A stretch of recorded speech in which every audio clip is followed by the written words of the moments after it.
And we are live. This is Dark Journalist. What a fantastic crowd we have out there in the ideas room already. Of course, tonight I am joined by the lovely Olivia. Hi, everybody. And Olivia, there's a starman waiting in the sky. Mhm. He'd like to come and meet us, but he thinks he'd blow our minds. Uh-huh. And, we're getting into Assassination tonight, but it's in relation to the UFO file. And you're going to find, interestingly enough, that these things crisscross directly with political assassination. So the deep politics of UFO assassination.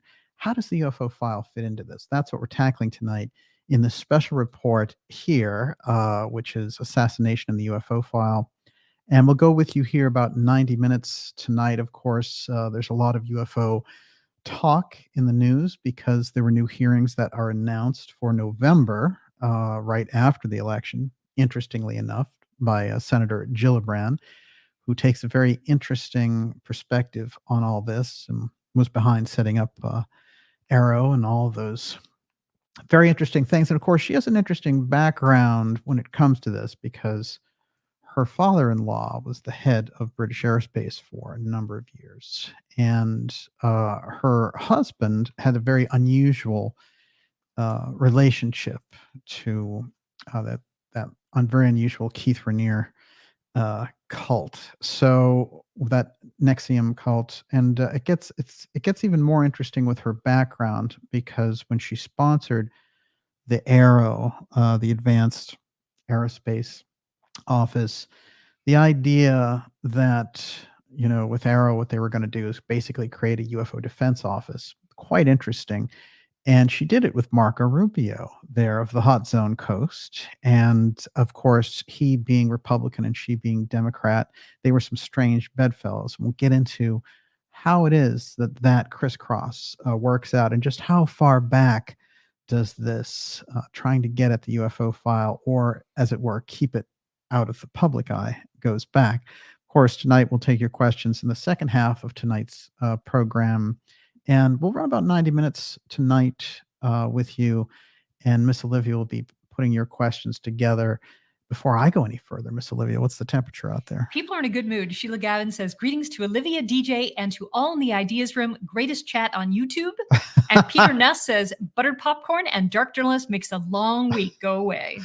Well, I can tell you, by the time this episode is over, you're only going to want for more because there's a lot packed into a very short window. And it's very interesting, too, because when you look at assassinations around the UFO file, you have to look first at political implications. But then you look at the researchers who were involved who also got assassinated along the way. And then in between, you have the witnesses to these assassinations also bumped off.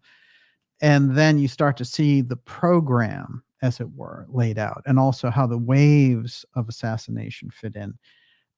Some of the assassinations are no doubt carried out by this group, X-Protect, that we've identified on this program, whose job is to protect UFO secrecy at any cost. And of course, we get from very high-ranking physicists in the past there who went on the record and then had their own problems, that the UFO file is a subject higher in terms of secrecy, relative secrecy, in the government than the nuclear secrecy aspect. So just think about that, the levels they'll go. And also, if you go through that history, really, you're going to find a lot of reputations destroyed. And whenever they get too close to something inside that government, either coming in on one hand from the political side, say like a Jim Garrison type character, or on the other side, like a Morris Jessup taking in the UFO part, they both have to be kind of neutralized in different ways. And when we bring that into the incident of what took place with another attempt on President Trump's life after Thomas Crooks in July attempted, apparently with Secret Service help, to get rid of the Republican candidate for president and former President Trump, Ryan Ruth has a very interesting background that smacks more of Oswald's background. And it's very interesting the way they have this. On one side, you have this very young Crooks who has similarities to Oswald, but this older Ryan Wesley Ruth also has a lot of tie-overs to an Oswald type thing, including the fact that he's journeyed all around the world. Hey, he's around the world in 90 days, even though he has only $80 in his bank account. Well, this guy is quite fascinating, operated in leisure there, apparently in Ukraine. It's very unusual, recruiting soldiers there and trying to get Afghans to join. And all kinds of alarm bells being set off on the record with certain intelligence officials saying, what is this guy doing? So we'll get into his background a little bit tonight. But what's interesting, again, from the Secret Service perspective, and remember that security stripping is at the heart of how these deep events happen, because if you can take away that kind of security, then it's anybody's ballgame, any deep state actor. And they can put in any kind of patsy that they want. Now, it's interesting. When you go over the histories of how these things have played out, I was looking at comments because we did this Wise Guys in the Hot Zone episode, which I'm telling you is loaded. We started September off with that episode, and it is loaded with little tidbits that are going to explode here coming up in October, November in the Hot Zone department. But what's interesting is if you go and you read all of the very interesting comments that people like Castro made about the Kennedy assassination and the subsequent assassination of Oswald, he said, well, I know all about security because that's how I've protected myself from all these assassinations. They never would have carried anyone out that way. So they intended for Oswald to get knocked off as well. So you see how the assassination needs to be a complete circle in order for it to operate. And when they were dealing with the presidential one, I want to lay this emphasis down, which is when you're dealing on the presidential level, that is in Kennedy's case, why it's the most extraordinary, as he's already president. So there are a number of things that they needed to do in order to eliminate figures in the 1960s, like Martin Luther King and RFK. And RFK was on his way to the presidency. But when you're already in the presidency, a number of things need to happen. And that whole Secret Service apparatus needs to be on some level compromised in order for you to accomplish this. So that's why the Kennedy assassination is the ultimate template, and why there's a strange overhang from it, because there's so many strange documents that had to be filed in relation to it. You know, the FBI filing fake documents, the CIA with all their lies over the years. And the CIA being right in the heart of that assassination with their personnel heavily identified as being behind it.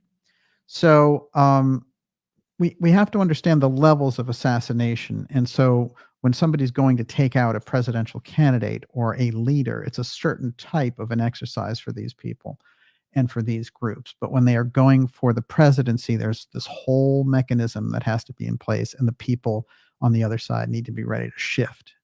What we're looking at in the Trump attempts are something right between the presidential assassination and the leadership level, because he's on his way to assume the presidency again. And it's interesting in just kind of regular world news watching this election, because it's clear that the momentum is on the side of Trump, especially since RFK got behind him, and RFK Jr. and Trump working together. That is the alliance that is an incredible breakthrough in this election. And it blows away many of the kind of political prognostications, because what was going on there in the background in this election was the hope on the Biden side that they could somehow split that throw the incumbent out vote by utilizing Kennedy in certain states. And instead, it's all been turned against them, so much so that, you know, they went from keeping Bobby off the ballot in certain states to now making sure he stays in now that he's behind Trump, so it can sort of peel a few votes off of Trump here and there. And I don't know if anyone was watching the Oprah special with candidate Kamala Harris, but this was, you know, I mean, first of all, it's interesting about Oprah because all the magic that was there and all, you know, the pizzazz and everything else just seems to have dissipated. And it's just, I think it's from living in these false worlds, you know, this kind of billionaire World Economic Forum world. And also the amount of public credibility that they lost in pushing the whole COVID op, et cetera. So we look at people, even the average person in the public looks at people like Oprah in a very different light, I would say. And her trying to put Kamala over the top, it was very interesting because the only thing she managed to do was upstage her. And Harris just, she's not ready for prime time.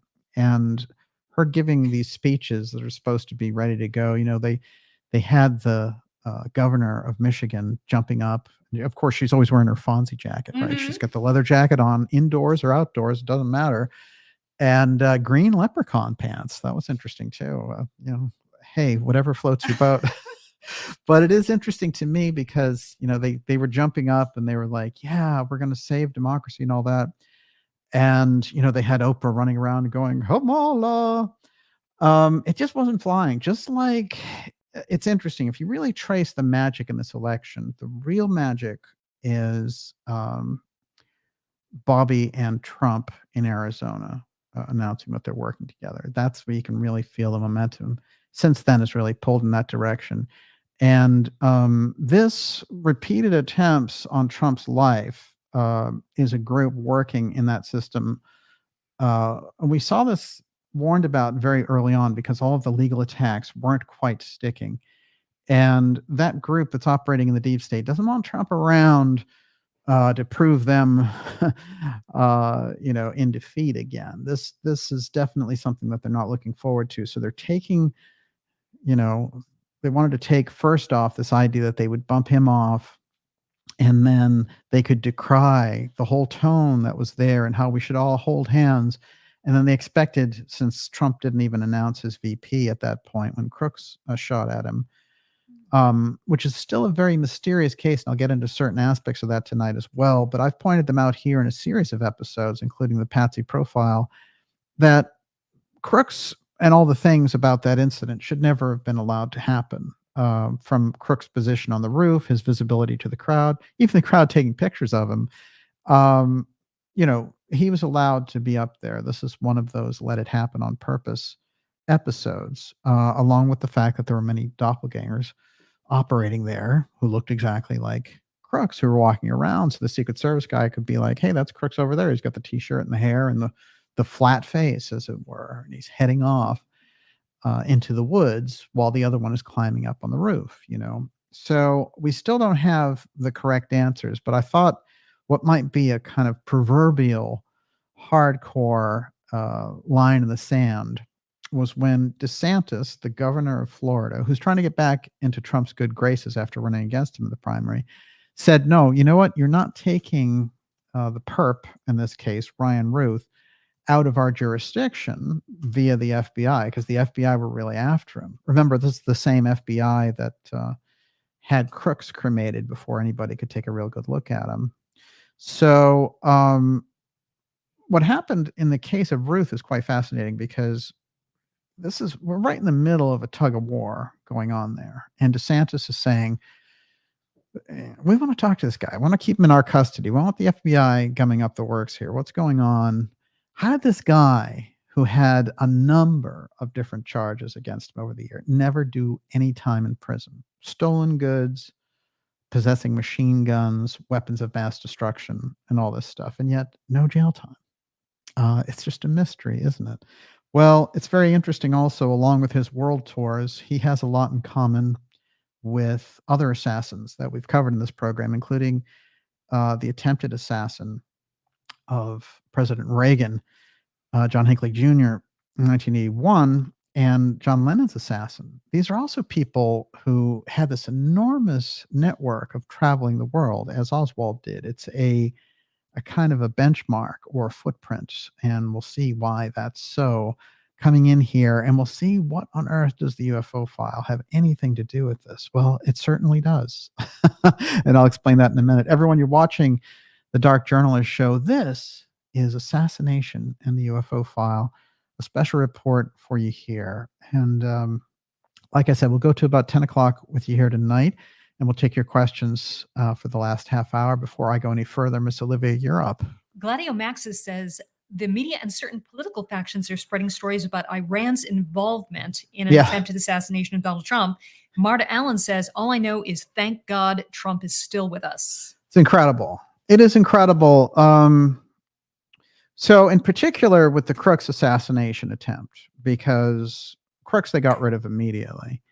I think that this guy was also meant to be rubbed out by that Secret Service fire.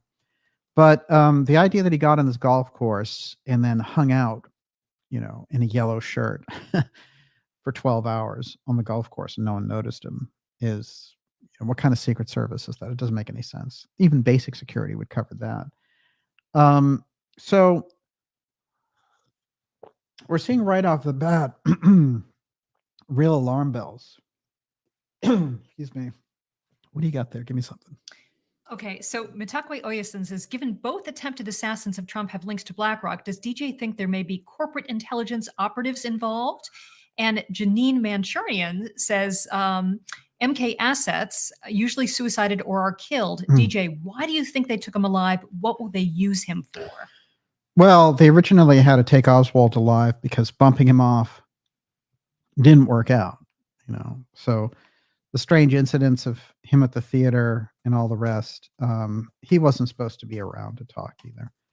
That's why the Ruby thing is so extraordinary and shows such a fracture in our system, which is why that case, Professor Scott, who coined the term the deep state, calls it a malignancy in our political system, Kennedy assassination from which it has never recovered. Think about that. 60 years of this and no real public answers. I mean, that is dramatic. Of course, the many institutions that covered up his death give you the reasons. The one that is not cited enough and why we've made such a point of it here in the X series is the aerospace aspect, because it's right in the middle, in the heart of the assassination, one. And two, it's just undeniable that it was related to this advanced technology aspect and the UFO file piece. It's there.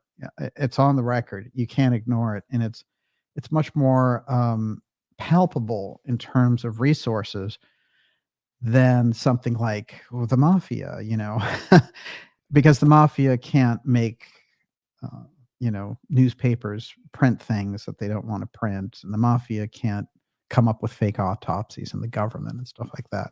So no, it's very interesting. None of those explanations ever made any sense.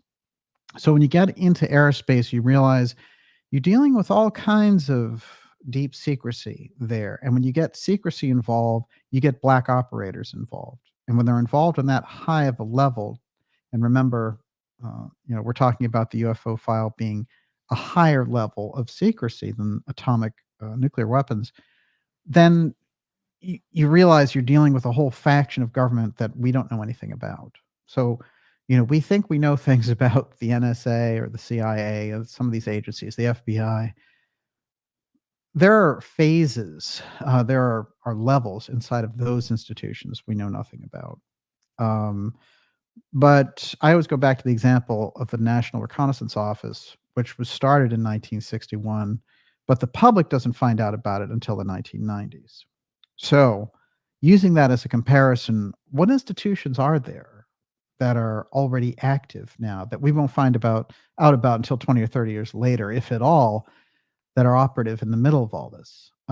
So that gets us into the kind of deep territory. But where did this come from? That's why we go back to some of the unusual symbolism around the UFO file during that early era around the Kennedy assassination. We'll do a little bit of that right now. Anything else? Red Cap Goblin says, what if MK Ultra really is just brain chips now? Well, right. They've moved certain types of MK Ultra. Of course, they have EMK Ultra. But it's very interesting because this thing about suggestibility, it needs to be understood, because people who study hypnosis or who study marketing and things of this nature understand suggestibility. That's why when they recommend a pain reliever on television, they'll say, you're going to feel better. The whole idea, I'm going to feel better. Okay, I'll take it. And the odds are here or there if you're actually going to feel better. But the thing is, suggestibility and those who study it make them excellent at mental manipulation. And so if you study it from the point of view of just trying to unravel it, and you'll find that some people, some of the mystery school type people like Gurdjieff and Ouspensky, really spent a long time trying to deprogram the whole war propaganda machine that was going on in the 20s and 30s. And they studied it. They wanted to understand the brainwashing then. So, as it evolves into these other technological pieces, it becomes just an easier delivery mechanism.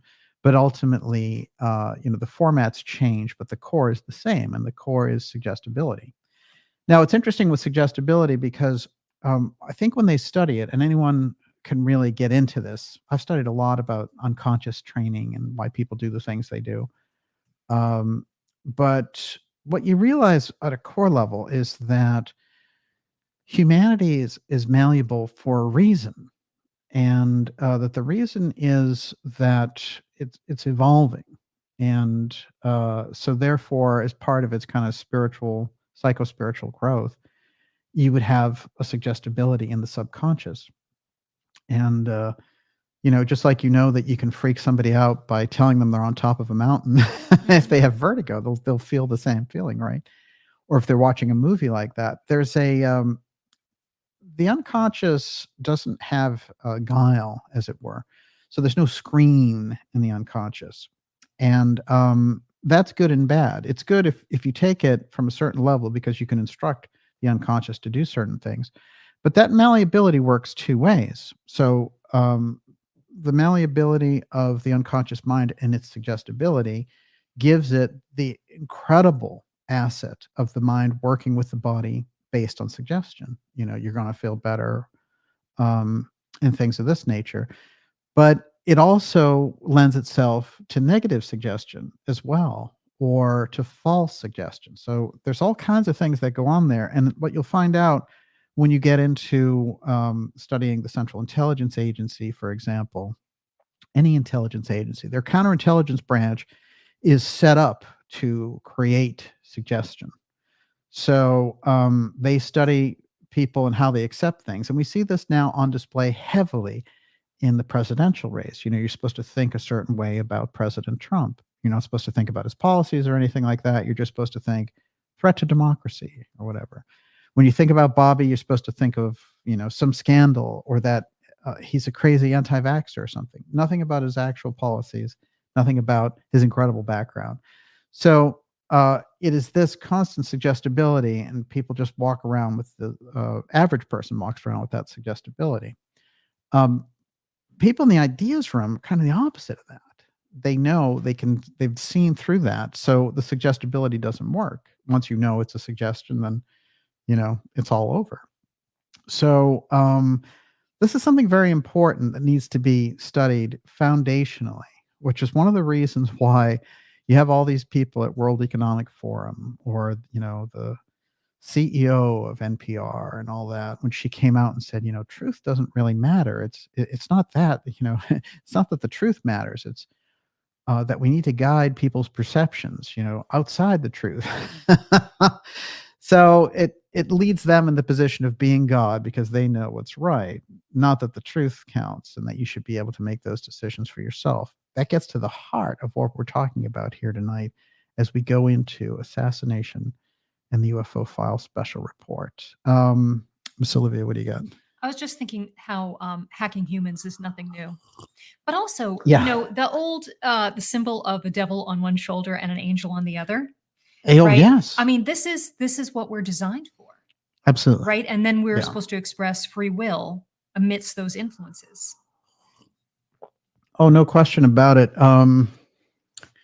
Well, think about how you would design also an assassin and then make him a patsy.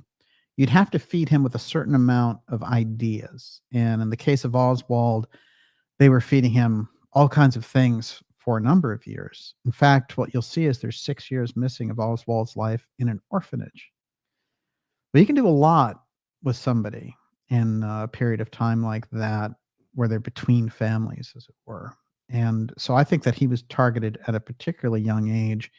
And the network that was moving him around everywhere from Japan to Russia to Finland. I mean, this guy had an incredible track record of touring the world with the military and everything else, but also being on these super, super secret bases around the world, like at Sugi in Japan, where they built the U-2. I mean, that was basically the kind of thing that we were developing at Area 51. I mean, it was ultra secret. And his clearance on those bases was higher than the other military squad that they had there.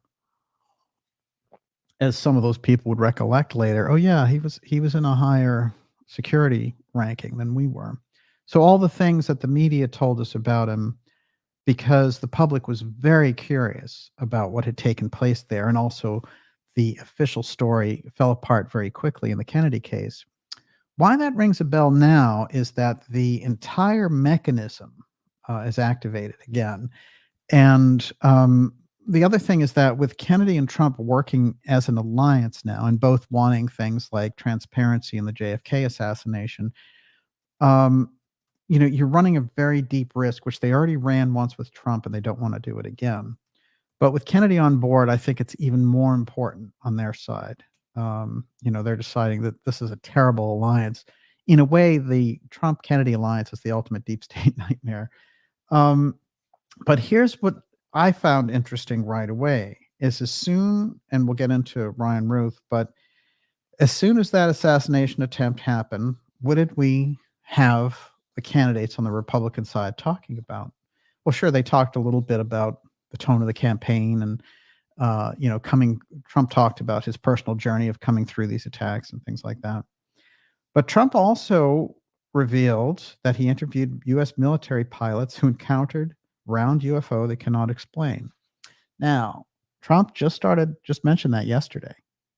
Okay. It's a few days after this assassination attempt. J.D. Vance wants to know more about UFOs. If you know anything about the UFO story, please tell us because we're fascinated by it. Why are these guys talking UFOs immediately after the assassination attempts? To me, there's all kinds of signals being thrown around in that, just like the signals that Trump has given off about his uncle repeatedly, talking about the advanced things that his uncle knew about and shared with him, etc. I think the messaging has gone on as well in the public media against Trump since he showed up on the scene in relation to presidential politics. And during his first term, I've mentioned this whole thing where they had all these pictures of his head from the back. But one thing that a lot of people missed is that in 2018, Vanity Fair ran an article and it had the JFK poster with Trump in the center of it. And they called it DJT instead of JFK. I found that fascinating. And of course, I showed that in the Patsy video. But I think it's noteworthy that they were putting these pieces together as if laying the kind of groundwork psychologically and subconsciously, just laying these tracks that Trump assassination. So for me, this is their own signaling. And I think that there was other kind of overt signals from the media when they were dealing with Trump. One of them was, if you just get out of the race, all these cases will go away. All these kind of cases we've invented against you. We raided Mar-a-Lago and all the rest. So a number of extraordinary things have taken place in terms of this race, which have never happened in any other race. And we need to be aware of the kind of terrain that we're in. When we go back and we look at the Trump assassination with a lot of the footage that's come out now, it's obvious that the Secret Service had this guy in their sights and let him go. And the unusual activity of the Secret Service in relation to letting him get into position is now well documented. And I won't go into too many of those details here, but suffice to say, they saw him. They'd been monitoring him for a while. And the building that they were supposed to, that he's sitting on top of there, that he got into the roof to shoot at President Trump only 130 yards away, which is extraordinary. That's so close. But they were the ones who told local law enforcement, don't worry about securing that building. We're going to take care of it. So that's where your collusion is taking place. Now, of course, we know that Cheadle, Director Cheadle, had to step down as a result of all this. But when we dove into her background, we found her with who? Dick Cheney. And she was the Secret Service agent taking him into the COG bunker during 9/11. I mean, that's one heck of a crossover, especially since Cheney is promoting Harris. I mean, so we have a lot of strange COG activity in this election, too. So you have unusual assassination attempts. You've got the UFO file and COG. They're all operative somehow in this election. And I'm going to tell you why as we unfold tonight with Assassination and the UFO file. This is a Dark Journalist, a special report. And like I said, we'll go till about 10 o'clock with you here tonight. I want to mention before we go any further, especially if you're new here, to go to darkjournalist.com and sign up for our newsletter. That's a free newsletter, but it keeps us in touch and gets us around the ridiculous wall of censorship that we experience on a regular basis. And basically, that newsletter will let you know about the incredible shows that we have coming up for you, X-Series episodes to blow your mind, special interviews, and we have some incredible ones coming up. Documentaries. There's a remarkable documentary that we're shooting later this month and October that will come out in November. Of course, the CRAZE in the Hot Zone is something that we have up there right now. And, so there's more and more coming your way, including live events. So if you're on that newsletter list, you're going to stand up and be counted because you'll be first. You'll hear about it before anyone else. And speaking of the search thing, though, I got to crack you up on this one. Let's see. I always do these because and people send me really funny ones, but when they search Dark Journalist, all sorts of wild things happen. So there's a hashtag Dark Journalist that's inside the description. When you click on it, it says nothing to see here, right? It's only thousands of videos. But now if you type the hashtag Dark Journalist into YouTube, it does an interesting thing. It shows Lou Elizondo right on the top. Yeah. Go, Lou.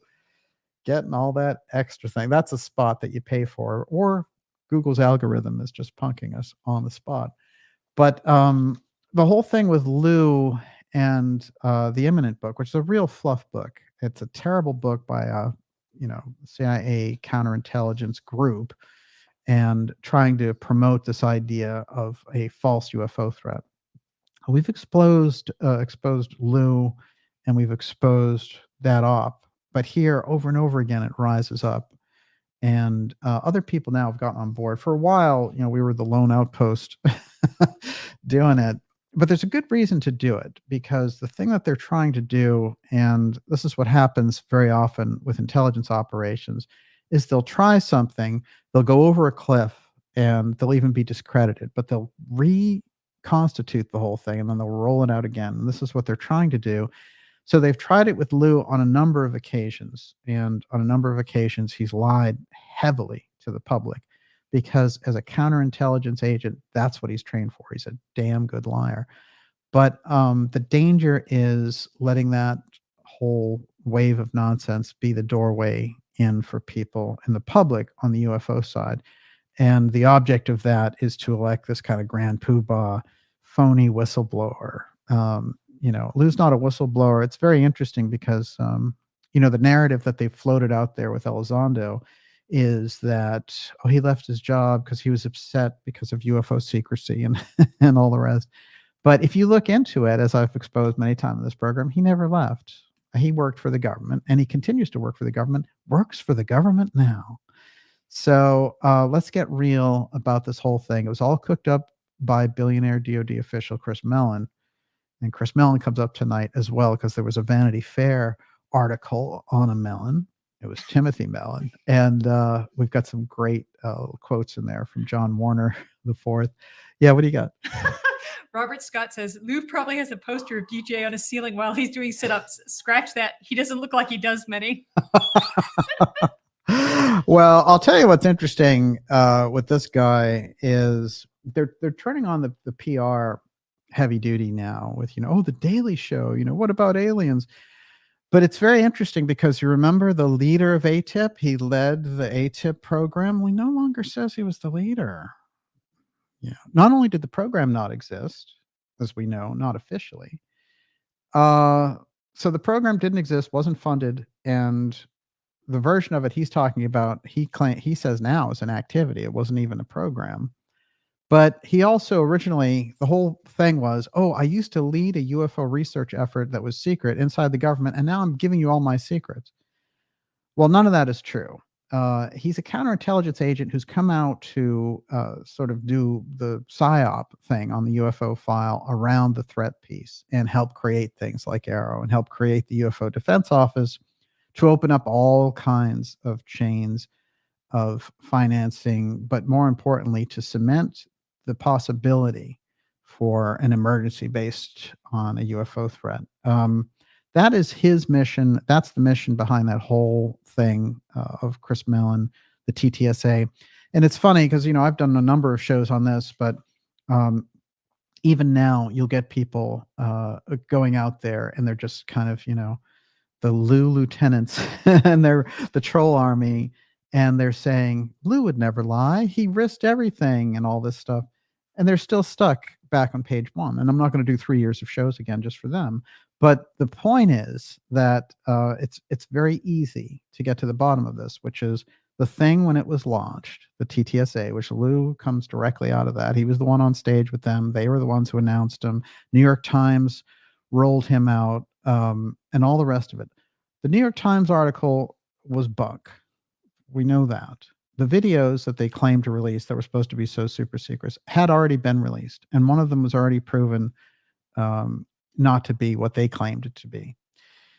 And then the third aspect of that, which I think is crucial, is the person who was behind the effort was Jim Semivan, who's a 25-year veteran of the Central Intelligence Agency. He was their key man. He was the one who brought it forward. His original title was Chief Operating Officer. So what did they have? They had Tom DeLonge, they had Chris Mellon, they had Lou Elizondo, and they had the top operator inside the CIA. So these are deep, deep players, not light-hearted CIA guys. Semivan was so secret that his public identity wasn't even known until 2013. So that's pretty secret. And also he claims to be an abductee. Hey, it's CIA abductee time. Never mind actual abductees or people who've gone through this experience or people who've seen the real thing or generations of people who've gone through these UFO experiences. Now, the CIA just wants to take it over. The file opened up in 2017 and Lou Elizondo was in charge of it. So that's their fantasy narrative, but it is important for us at this juncture where they're pushing this whole narrative and they're pushing him out there to see the reach of that CIA machine. And it's interesting because it's a good gauge also of who in the independent media understands the UFO file.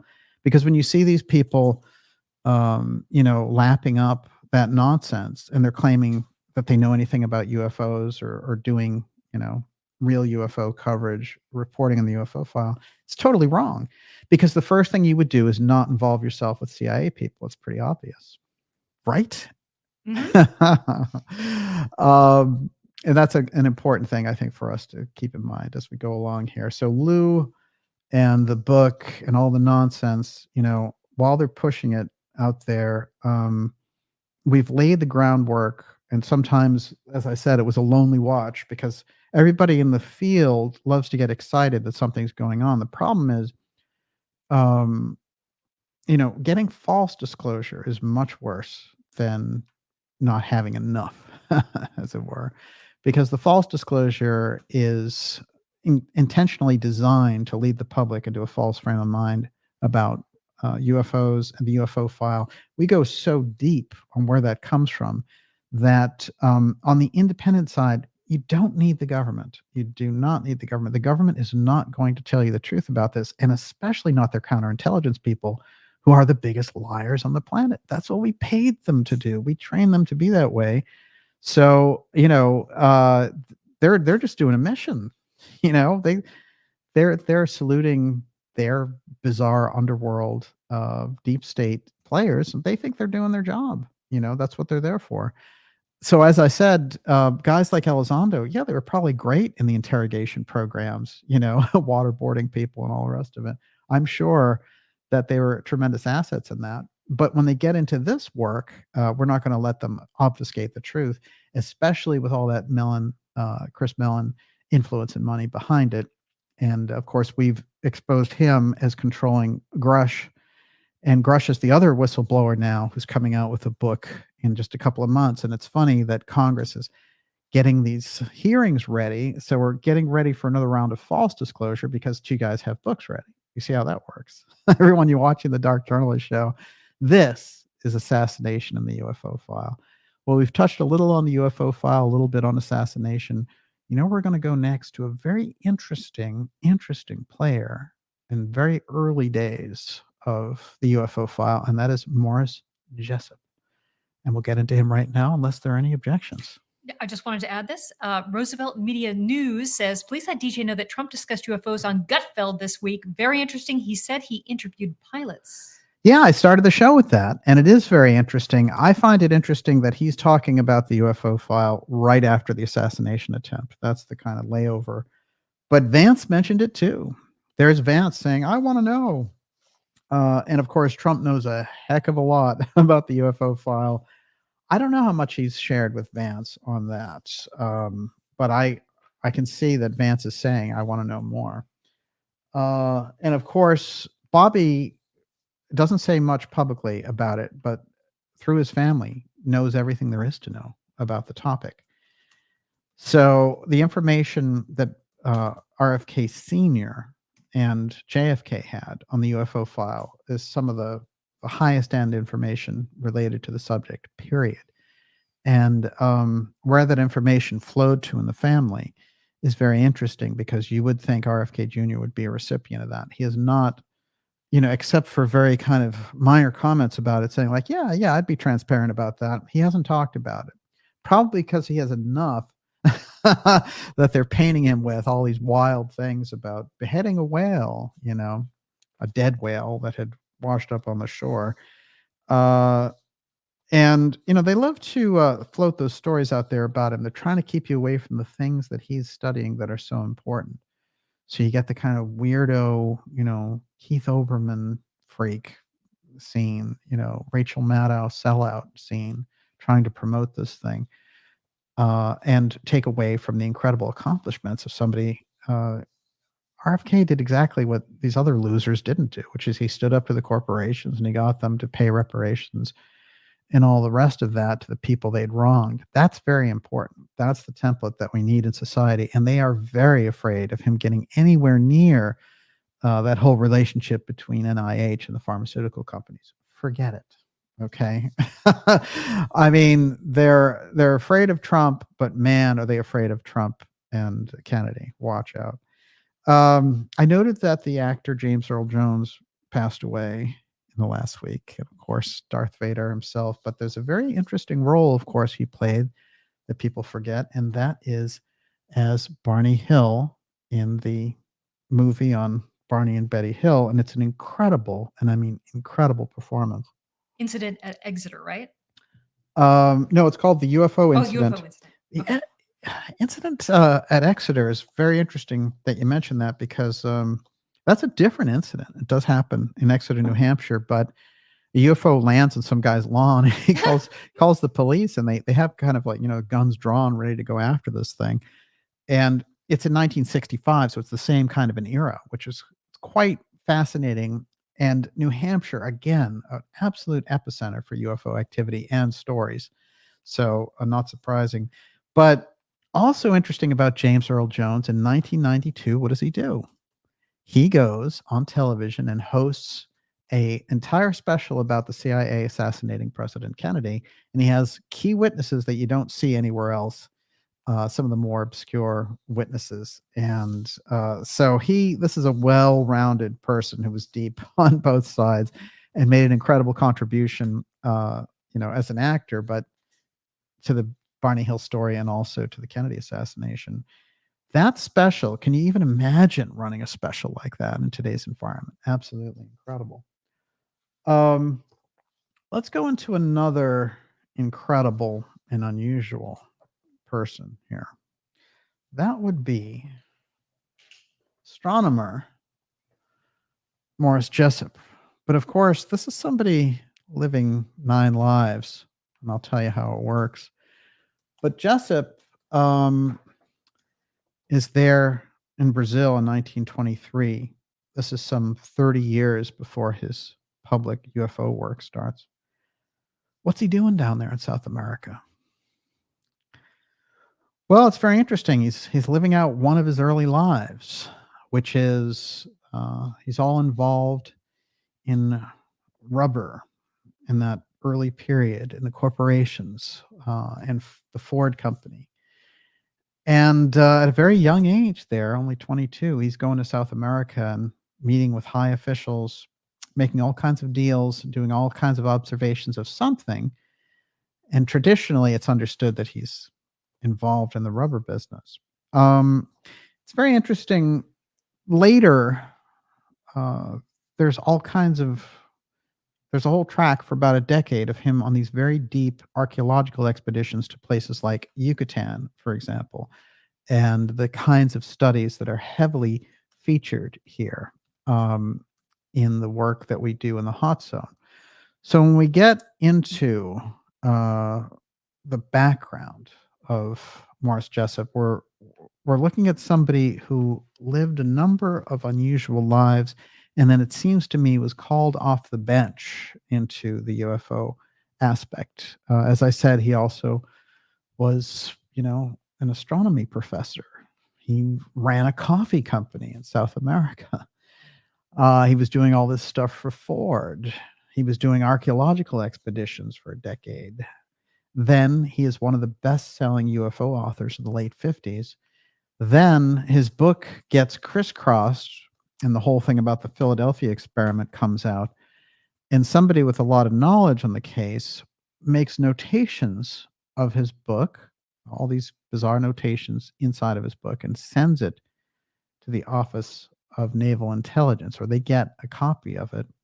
And they get freaked out because a number of their own experiments are being listed there in the annotations.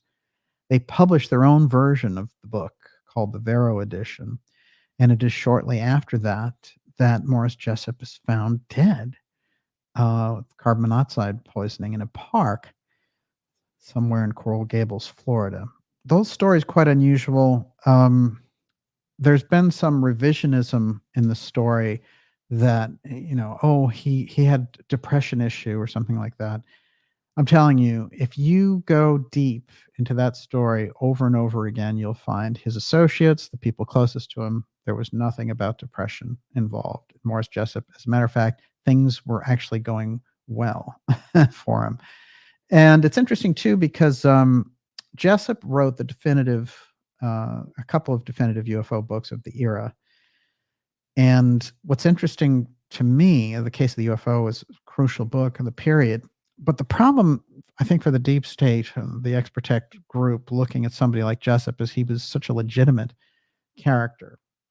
And so when they're looking at him, they're thinking, oh, this is bad enough. But then when this Vero edition comes out, getting into their own experiments, then they really see that there's an issue going on here with Jessup. What was it about Jessup and that was such a threat for them? And how is he related to the UFO file, the Philadelphia experiment, archaeological expeditions, Ford, and ultimately the discovery of the Bimini Wall? This is somebody who's in the very center of a number of things that we talk about here in the show. And his unusual death on the surface, they made it look like a carbon monoxide death. But after looking into it, you can see a number of doctors repulled the file to look at the details. And that's on the record also. And we're going to read a little bit about that as well. A couple of things about his biography. In mentioning his biography here, they say the short biography in the of his UFO book lists his important research activities. It indicates that he was assigned by the United States Department of Agriculture to study the sources of crude rubber in the headwaters of the Amazon. He made archaeological studies of the Maya and the jungles of Central America for the Carnegie Institute of Washington. Well, who's the president of the Carnegie Institute? It's our friend Vannevar Bush. So this guy is moving with the government. He's moving with the Carnegie Institute. He's a deep player from a very early age. Without identifying the source of sponsorship or financing, the dust jacket also states that he explored Incan ruins in Peru. Now, the period they're talking about is the 30s and 40s. This is early archaeological investigation. And what it says is, on the book, it says Mr. Jessup's latest explorations have taken him to the high plateau of Mexico, where he's discovered an extensive group of craters. They're as large as and similar to the mysterious lunar craters. And he thinks that they were created by a similar type of impact. So this is somebody, again, on the cutting edge here. There's a book called UFOs in the Bible, which is the second to last book. And if you read that book, the whole Von Daniken piece, the whole ancient aliens thing, all that stuff, directly related, right in the heart of this. Sitchin's work, you can see it all right in the heart of Jessup bringing forward the Bible crisscross with UFOs. So wherever it was that Jessup was headed, he was too much of a threat in the work that he was doing, and the edginess of it all got him on that list that Exprotect took care of. The question is, what was it in the midst of all that was really the driving force of eliminating him, and where did that process go of eliminating UFO researchers or discrediting them, which they did very often? I'm going to get into that next. So we continue here. This is the Dark Journalist Special Report, X, Assassination, and the UFO File, going deep. Now we're going to be getting your questions here in about 15 minutes or so. I'm going to try to wrap up the presentation in 10 or 20 minutes. But before we do that, Miss Olivia, what do you got? This is such a fascinating comment. It's just a side comment. Charlotte Knight says the rubber barons became so rich that they built a beautiful opera house and they used to send their laundry back to Portugal to be washed. No planes used at that time, was done by ship. Can you imagine that? Wow.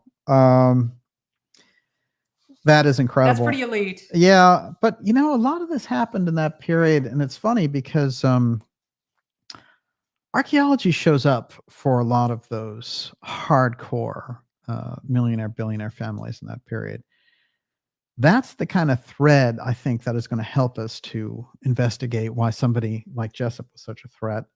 It's in the Mellon family story as well. Remember that Andrew Mellon was hiring and getting behind the career of Amelia Earhart. He's so close with what she's doing. And everyone thinks, hey, he's really into aviation. Well, it turns out he's having her fly over certain sites and give him archaeological data back. Who else was being hired in this period of early aviation? Well, you look at a guy like Charles Lindbergh and you think, well, he's done great stuff, and did the whole Atlantic journey before anyone else. And he had all these powerful contacts, but actually one of the ways he makes his bread and butter is doing overflights of the Yucatan Peninsula and looking at ruins and giving reports back to different groups. So a lot of these people in the early stages of flight are being elected for this purpose. It's not in the record books as something that people are generally interested, but when you connect those dots from an X series level like we do here, it's absolutely fascinating, and you're going to find so many of them involved. Yes, Miss Olivia. Roosevelt Media News said, wow, ship your dirty laundry back to Portugal sounds like drug smuggling to me. Yeah. Or money laundering. I mean, that's really interesting. That is very early. Or archaeological artifacts, as it were. I mentioned Mellon in there. I should get this in while I think of it, which is a fascinating thing happened. And John Warner the fourth, who's been on this program, and of course, who is the son of Catherine Mellon, the heiress of the Mellon fortune, and John Warner, the senator from Virginia, the late senator. He's done a lot as an author. He's done a lot on the UFO file with his novels, and he's adopted a lot of X series themes into some of them. Just very interesting. But you all know that John Warner is just a great guest. Well, he gave me the heads up about this Vanity Fair article that they did is basically a hit piece on Timothy Mellon, who is his uncle and is his mother's brother. And Timothy Mellon has always been kind of the behind the scenes guy. No one really knew much about him. And but he became politically active, and he was known to help causes. He was big in helping the kind of Bush Cheney type thing. So in general, that's what he was identified as. He switched in this election. He got behind Trump, and so Vanity Fair flipped out, and they had to do a hit piece on him. And it was funny because there's a couple of interesting quotes of John Warner in here, really giving the whole, very conservative version of his UFO part, and it's very funny because he's hinting at something deeper there. But they do cover it, and they do mention Chris Mellon as well. But the article, the Mellon family is famed for restraint, but mega donor Tim Mellon is rocking the boat. And they do this whole hit piece about, oh, the family's so upset. How could he help MAGA? We're disgusted.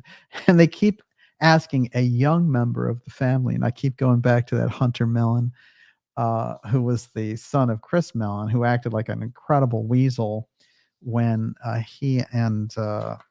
when his dad and myself had a dust up on Twitter, and you have this DOD official going after my reporting because I had put on the record that he was pressuring Grush, the UFO whistleblower, not to talk to me.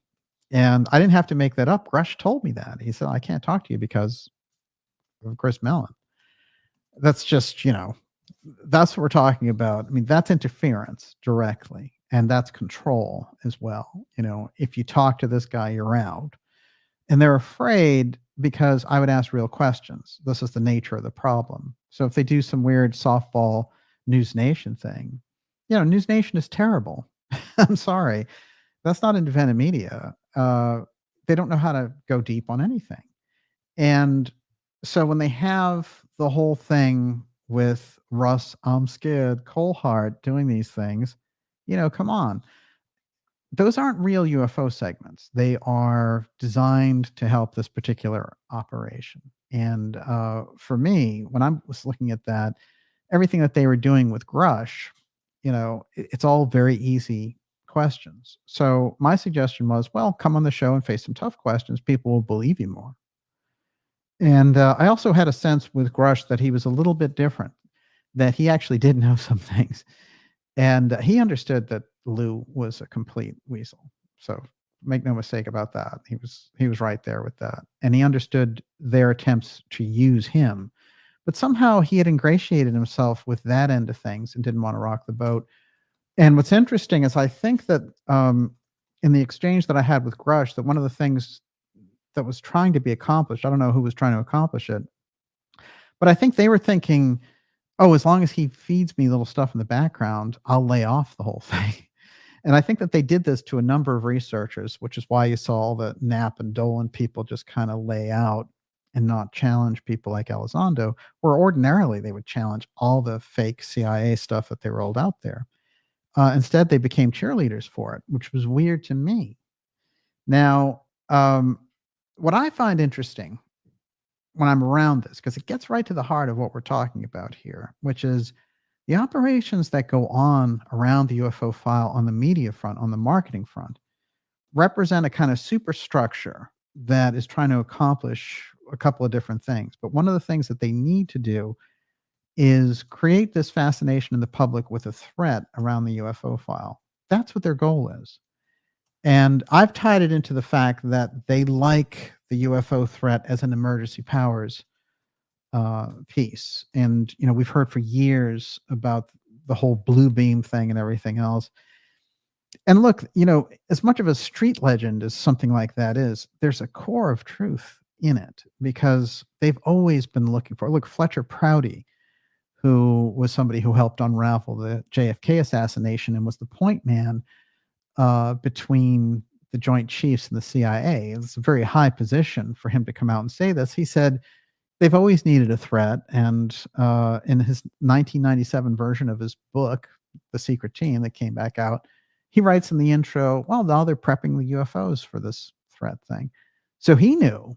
That's somebody who's very deep in there who knew. And when I started to watch these people come out and the kind of push that was going on, like GQ magazine, hero of GQ magazine, These types of things help me to understand, oh, this is the push, and this is what they're trying to do with it, and they've had difficulty with it.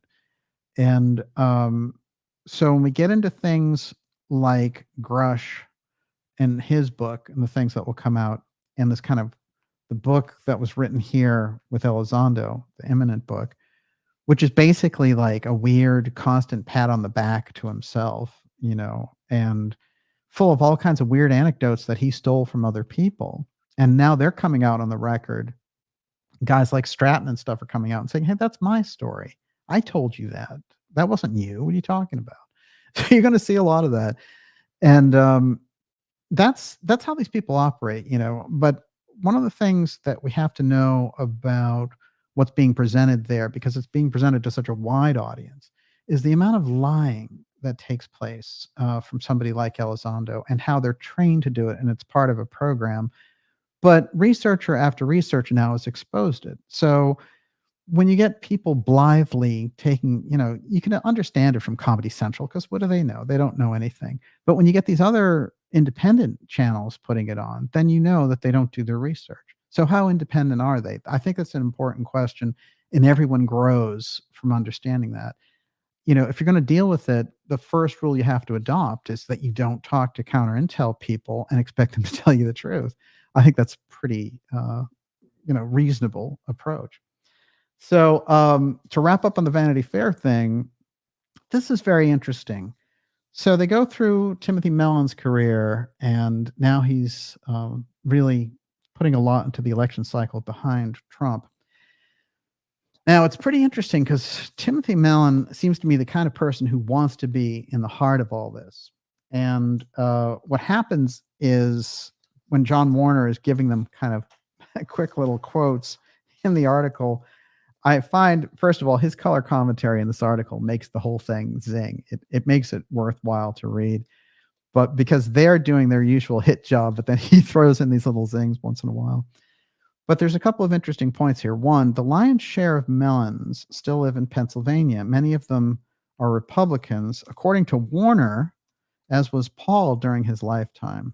Now, Paul Mellon was really this, patriarch of the Mellons, and he was a powerhouse who lived this kind of double life. And one of the fascinating things that Warner told me was that after the war, he was sort of parachuted into Germany to check out a lot of the goodies that they had there, and that he was standing on what was basically a gigantic UFO that the Nazis had built, and that it was as big as a football field and a half. So he told him that in private, so it wasn't the kind of thing for public dissemination. So again, I tend to believe that more. You have to think about that a little bit, and to think about the impact. Mellon was somebody, Paul Mellon was somebody on the deep, deep inside for sure. And so Warner has this to say: I'm just as surprised as you about my uncle coming out. I couldn't believe he was mentioned to the press. He's the most private Mellon there is. He's been very quiet up until now. And then they say they're going into his family, and they go, one of those people in the family is Christopher Mellon, who's descended from the judge's second son, James. Christopher served as Deputy Assistant Secretary for Defense for Intelligence from the Clinton and George W. Bush administration. Recently, he made headlines when he joined a small group of former officials with security clearances who came forward to reveal secret government studies of UFOs and to sound the alarm about the security threat that they pose. Quote, he and I share the UFO extraterrestrial involvement issue, Warner said about his third cousin. He's on the ultra conservative side, and I take the moderate side. We're not alone. Big deal. The big deal is that the military industrial corporate intelligence complex has been hiding the possibilities of what's going on out there. Most members of the Mellon branch are based in the Virginia, D.C. area, and also all of them are Democrats. They also seem to think of themselves as true royalty of the Klan. As one member phrased it to me, this branch includes Elsa's grandchildren. They call it the AW branch. But it's very interesting because, of course, the headquarters of a number of the things that they do are right there in Pittsburgh. And lo and behold, the whistleblower on the UFO side that they got to come out with Mellon pulling the strings behind the scene, Grush was exactly from Pittsburgh. So what I got from behind the scenes is that Chris Mellon pulled him aside at one of these Mellon get-togethers and said, "This is what we're going to do," and that Grush felt that he knew enough and that these were the right people to go with. But unfortunately, that didn't turn out to be the case. Interesting though, because Grush, when he came out, he said, "Oh, I'm going to do this op-ed that's going to clear everything up," and then the op-ed never happened. So it seems something about the weird conversation he had with me and then the Mellon dust up and all that bit threw them off. But now they're back, baby, and they're back with a book, and it's coming out supposedly in November along with these UFO hearings. And I guarantee you that Elizondo is going to be sitting there in the middle of those UFO hearings doing the whole "I've risked everything for America and my family on the UFO issue, and I lost my job," and all this other nonsense that have already been proven lies. And Congress will just sit there and go, "Can you tell us about these UFOs, Lou?" That's what we're heading for in November, unfortunately. Everyone, you're watching the Dark Journalist Show. This is Assassination and the UFO File. We're taking your questions here shortly. I'm going to cover a couple of other things getting into this, and I want to mention that we're going to have Warner back on the show very soon. Miss Olivia, what do you got? Butterfly Effect Group says, does DJ think Lou making the rounds now is just a distraction? No, I think this is the relaunch of the failed operation. And the reason it failed the first time is they couldn't get their story straight, one. And they didn't expect the kind of scrutiny that they got. And a lot of that scrutiny came directly out of the independent side, even though they had all these Take supporters. Oh, of course, no question. I mean, we were the ones who exposed the CIA element in it, while the other traditional researchers on the UFO side laid back on it. And but then other people started to get in on it, like Black Vault and other people. They understood. I've talked with Greenwald. He knows exactly what they're up to. He's a little nicer in public about it, but he gets it. And he takes a lot of flack from them. And as a matter of fact, I think they've organized groups on Twitter just to go after him anytime he says anything that questions them. It's no surprise. Of course, it happens with me as well. It doesn't matter. I'm going to do it anyway. There's no Twitter group that's going to stop me from doing it. Come on. We're up against the deep state here, and UFO Twitter groups, don't constitute any kind of interference on that level. But I do find it interesting because it shows that pattern of manipulation, and what they wanted to do with Lou, they weren't able to do it because he wasn't able to accomplish it. He failed them. And then they moved him into the background. We're like, let's have someone ghostwrite a book and send you out with a bunch of talking points, and we'll roll you out on these shows. We'll ask you softball questions, and that'll be that. You can look like a hero, And the book is a terrible insult. And as I've pointed out, and I put up again on Twitter this week, yesterday, in fact, the book's dedicated to James Clapper and John Podesta. And the Lou faithful, it's very interesting. They've said to me, "That can't be true," And I'm like, you have the book, right? Just look in the book. It's right there, sitting at you, staring you in the face. So this is a problem. This is like the Gary Nolan people who, when I pointed out he's best friends with Anthony Fauci, did you know that? So that's where you're going to get your UFO disclosure from. It's ridiculous. And they didn't believe it. They said, "Well, you're making it up. It can't be true." And then I'd put it out because it's from Nolan's own Twitter feed, where he's like thanking him for being his lifelong friend and great accomplishments and thinks he's the greatest and all the rest. So Gary Nolan is close friends with Fauci. Lou worked for Clapper, and Clapper sent him out there to do the UFO thing. I mean, these are counterintelligence agents. What on earth do you expect these people to be doing in terms of UFO disclosure? They're not going to give you anything. It would be like expecting, the CIA to give you the truth about the Kennedy assassination. They're not going to. So we have to get very real about that. And what I don't like, and that I see in a lot of course, you see it in the mainstream media, but in the independent media, you should see a much tougher approach on these people. And instead, they just show up and do the same dance. And then these other people just, so those are, I guess, are more along the entertainment line, I guess. And what I'm looking for are the facts around this. Yes. Well, there's intention matters. Oh, yes. So there are a lot of people who were a part of the mainstream media who have now gone supposedly independent. Right. But their intention isn't really to get to the heart of the truth. It's to develop a fan base, to be influencers. Yes. I mean, even if it's not nefarious, it's just they want to build topics up inside of how they do and they things. want to Yeah. they want to get viewership, they want to get sponsorships, they want to make money. It's still a profit-driven Right. thing. It's not. It's a not profit deal. really Yeah. about driving down, interviewing people, getting to the heart of the matter. Yeah, that's really true. Well, and we've seen great cases of this where, people like Tucker and other people like that have given people like Lou a free ride. But at the same time, I think if they want to prove that they're serious, they're going to have to take the facts on the ground from the people who've studied it. That's where I think the rubber hits the road on this.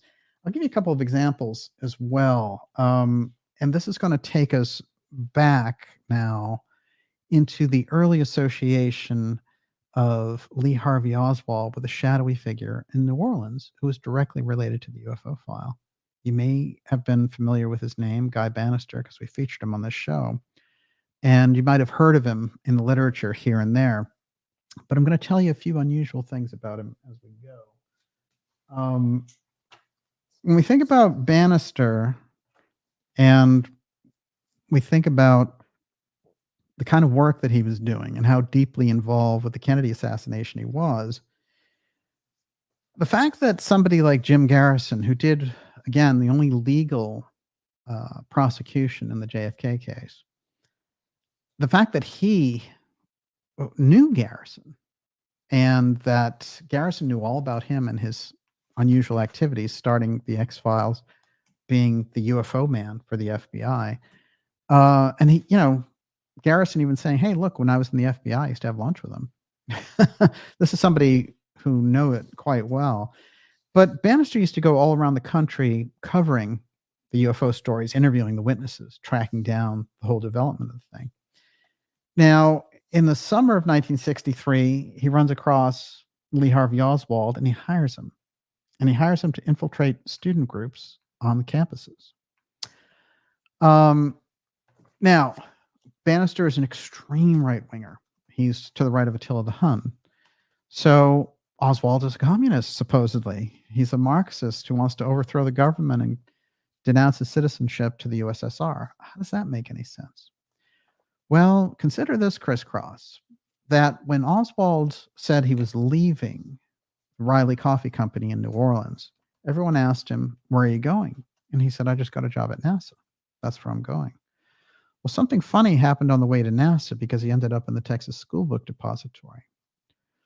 But if you go a few levels deeper in that story of the Texas School Book Depository, you're going to find something absolutely fascinating, which is that the person who owned it was the head of an experimental aerospace company named LTV. So Oswald and experimental aerospace all along the way from the U-2, when he's doing that spying for them, when he's working in the Soviet Union, and when he's back here, he's telling everyone, I'm going to work for NASA. Why did he think he was going to work for NASA? Well, if we go a little deeper on Banister, it's quite fascinating because not only was he the FBI chief in Chicago, but with this background of working with the UFO file as early as 1947 for the FBI, this is somebody who was deeply connected to the issue. And he understood the whole piece around JFK and the UFO file. In his demise, all of his records disappeared. There was a break-in at his office. But one of the things that happened, which is quite interesting, is his wife kept a list of all of his file names, and she eventually donated it to a library. So we have it. And it's very interesting because what you see in there is right underneath the JFK assassination is one of his file folders. You see this whole thing about an experimental dinosaur spacecraft, warcraft. So this is such an experimental piece and gets into the whole aerospace aspect of the JFK assassination, including the fact that they were trying to thwart the development of a secret space program before it got off the ground. Or as Kennedy called it himself, a dual space program that he didn't want one to be secret and one public. He wanted the whole thing public. So Dinosaur and Blue Gemini became the push-pull in the middle of all that. And there it is sitting in the heart of the files of Guy Banister.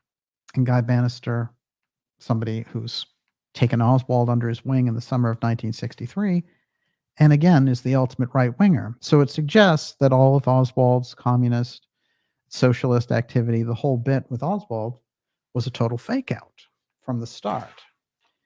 But what was he working on? It's very interesting. Oswald, his whole program was designed. The person who designed it was George Joannides. Those are the records the CIA are holding back. They were discovered accidentally by a Washington Post reporter. And Joannides was given the Lifetime Achievement Medal by the CIA, by Bobby Inman, who admitted, yeah, we know who's flying around. Not only do we know what UFOs are, we know who's flying them. That's a deputy CIA director. But Joannides is a key figure in all this, and he crafted Oswald. And he set up the opposition to Oswald on record, this group, that as soon as the Kennedy assassination takes place, they run a full-page ad on Oswald being this Cuban insider that did it. How did they even know about him? They'd been going back and forth with Oswald in New Orleans there, under the tutelage of the puppet strings holder, Joannides.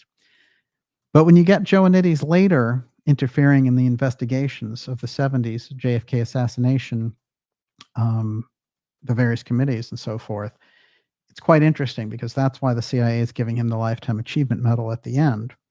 The person they're getting to award it is the person on the deep, deep inside on the UFO file. And that's Bobby Inman, who at 90 years old today could tell us a great deal under oath to Congress. And I, for one, would like to see that happen. I think it would answer a lot of questions.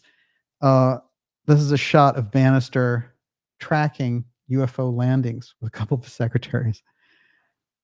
That's Lee Harvey Oswald's boss. So you have to understand when you get into assassination now, you're getting into secret projects, you're getting into advanced technology, and the people themselves who are involved. After all, they dusted off our friend Guy Banister before the Warren Commission came out. So the Kennedy assassination happens in November of 63. He's bumped off in the summer of 64. They don't need him anymore. Not necessary. I'm sure he got his Lifetime Achievement Medal, but it was a little late for him to enjoy it. Now, what's interesting is when we see it from the point of view of what was taking place with the presidency in 1963 versus the presidency here in 2024, and Trump getting back into the White House and Trump being into the White House with Bobby, you can understand what constitutes the threat from the people who've been controlling these types of technologies from the very start. This is the heart of the matter. This is the real dark journalism that we're talking about. And it goes far beyond, the mafia or something like that. What it has to do with an entirely different understanding of physics, entirely different understanding of technology, and the hoarding of that understanding away from the general public for reasons that they think are justified. And I've included things about apotheum and the various effects that they get from the X technology in the UFO file and the strange things that take place when these UFO encounters happen. So, but however the justification works, the actions taken represent a different level of government operating and usurping the public role of the government. So you can't exist side by side into perpetuity in a situation like that. And you can see these people, as they run the risk of getting further and further exposed, their appetite for things like continuity of government being activated, their appetite for assassination grows, becomes greater, because they see their own grip on power slipping away. That is the heart of where the assassination teams and the UFO file reality meet. That is something that needs to come up right in the heart and in the middle of all this discussion around it. Everyone, you're watching the Dark Journalist Show. This is Assassination in the UFO File. We're going to take your questions here in 5 minutes. I have one more thing to get to before I go any further. Miss Olivia, you're up. I was just writing that, listening to you sometimes crystallizes thoughts, and that there really are two motivations, and it's the liberation and redemption of humanity, or the manipulation and control of humanity. And that's it. You're either on one team or the other. And so anybody who gets some kind of control in this world, I'm sure it's extremely tempting to manipulate and control people, because, a lot of times they would say people don't really want freedom. They want to be controlled. It's easier. It's, to be passive, but we are at a stage where we're being asked to choose, to really align and to empower ourselves. And I just think I'm just feeling this so strongly about redemption and liberation. And I can taste it on my tongue for the first time, really, that we could have that is being offered to us. Well, it's really true. Look, they're reaching into every level of our lives. I think that people were always happy in America and in other countries, but particularly in America, to go along to get along. And that if other people were billionaires or whatever, there wasn't that much of a grudge match against it. And if elites were elites, there were all kinds of coping mechanisms and buffers in society. I think what happened, especially since 2020, is the reaching in directly to your lives to strangle your resources, to eliminate your freedom of speech and a number of other freedoms, and usurp it into this other system. Now, that's unprecedented in our history. So you've had, the ability of, like the Nazi regime or the Soviets, or, going further and further back, the Turks, the Romans, and all the rest of it. Yes, they had this kind of martial philosophy, but they never had the technology at this level to be able to catalog people digitally and all the rest. So it represents a different threat to civilization than it ever has before. And, I would say only in World War II do we get glimpses of how that worked. And this has been building up through the Cold War, through the collapse of the Soviet Union, and through the rise of the, kind of war on terror and the elimination of certain aspects of the Constitution under emergency powers of 9/11 and this whole continuity of government piece. So then you ask yourself, and you're looking at all that, how does the UFO file really fit in? Where does it really go for them? And for me, when you're looking at it, it's very interesting that all these things happen around the UFO file. The Kennedy assassination, the fingerprint of the UFO file is so deep there, including the fact that some of the, hardcore members that were involved would tell people like Doug Caddy in private that Kennedy was assassinated over the UFO file. Kennedy requesting the information about the UFO file only a week before he was assassinated. It's on the record, and it's not the only solution for why these things happen, but you see how the level that it operates at. When Reagan gets into office, Reagan is all about, he's very aware of the UFO file, and he wants to create Star Wars for two levels. And we got a lot of information about it from Colonel Corso. And it's interesting because on one hand, he wanted to make sure that the United States could never be attacked by a nuclear missile. But on the other hand, he's going to Gorbachev, look, we can both have the Star Wars thing against whatever that is. Okay, so if these things are going, and he says, by the way, if these things attack us, will you help us? Now, that's not something that dark journalist Daniel Iss dreamed up. That's something that Gorbachev said. He said, Reagan took me aside at Reykjavik and said, will you help us if the aliens attack? So, and that's what Gorbachev said publicly. I'm sure that's enough of a revelation, but what was actually going on in that conversation? So then when you think about the Reagan assassination, then it starts to really chime. Oh, they don't want him in there when this stuff is going on. They want Bush. And so it's only 3 months into his administration when he gets shot by John Hinckley Jr. And Hinckley Jr., of course, is directly related to the Bushes. Now, and is friends with the Bushes. And Hinckley's father is a huge oil man from Colorado. And, you know, those connections are clear. How the media stayed silent on those connections. There's actually one article by John Chancellor of NBC News, and he mentions it. And he's like, oh, yeah, as a matter of fact, Hinckley's dad was meant to meet with Neil Bush the next day. They were going to have dinner.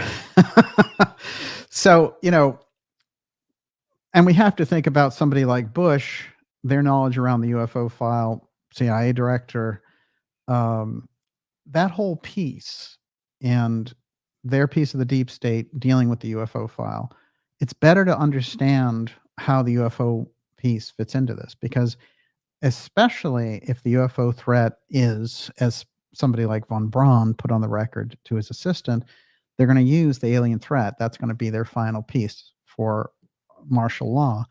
Well, I'll tell you, that's something that is not so far-fetched, because as we saw the COG commander come out last year and say, we're shooting down these UFOs, we don't know if they're extraterrestrial or not. They knew exactly what was up there, and no, they didn't let those balloons slip in because they had poor sensors, So, but it is chilling, actually, if you think about it, because of the levels that they've gone to set this up.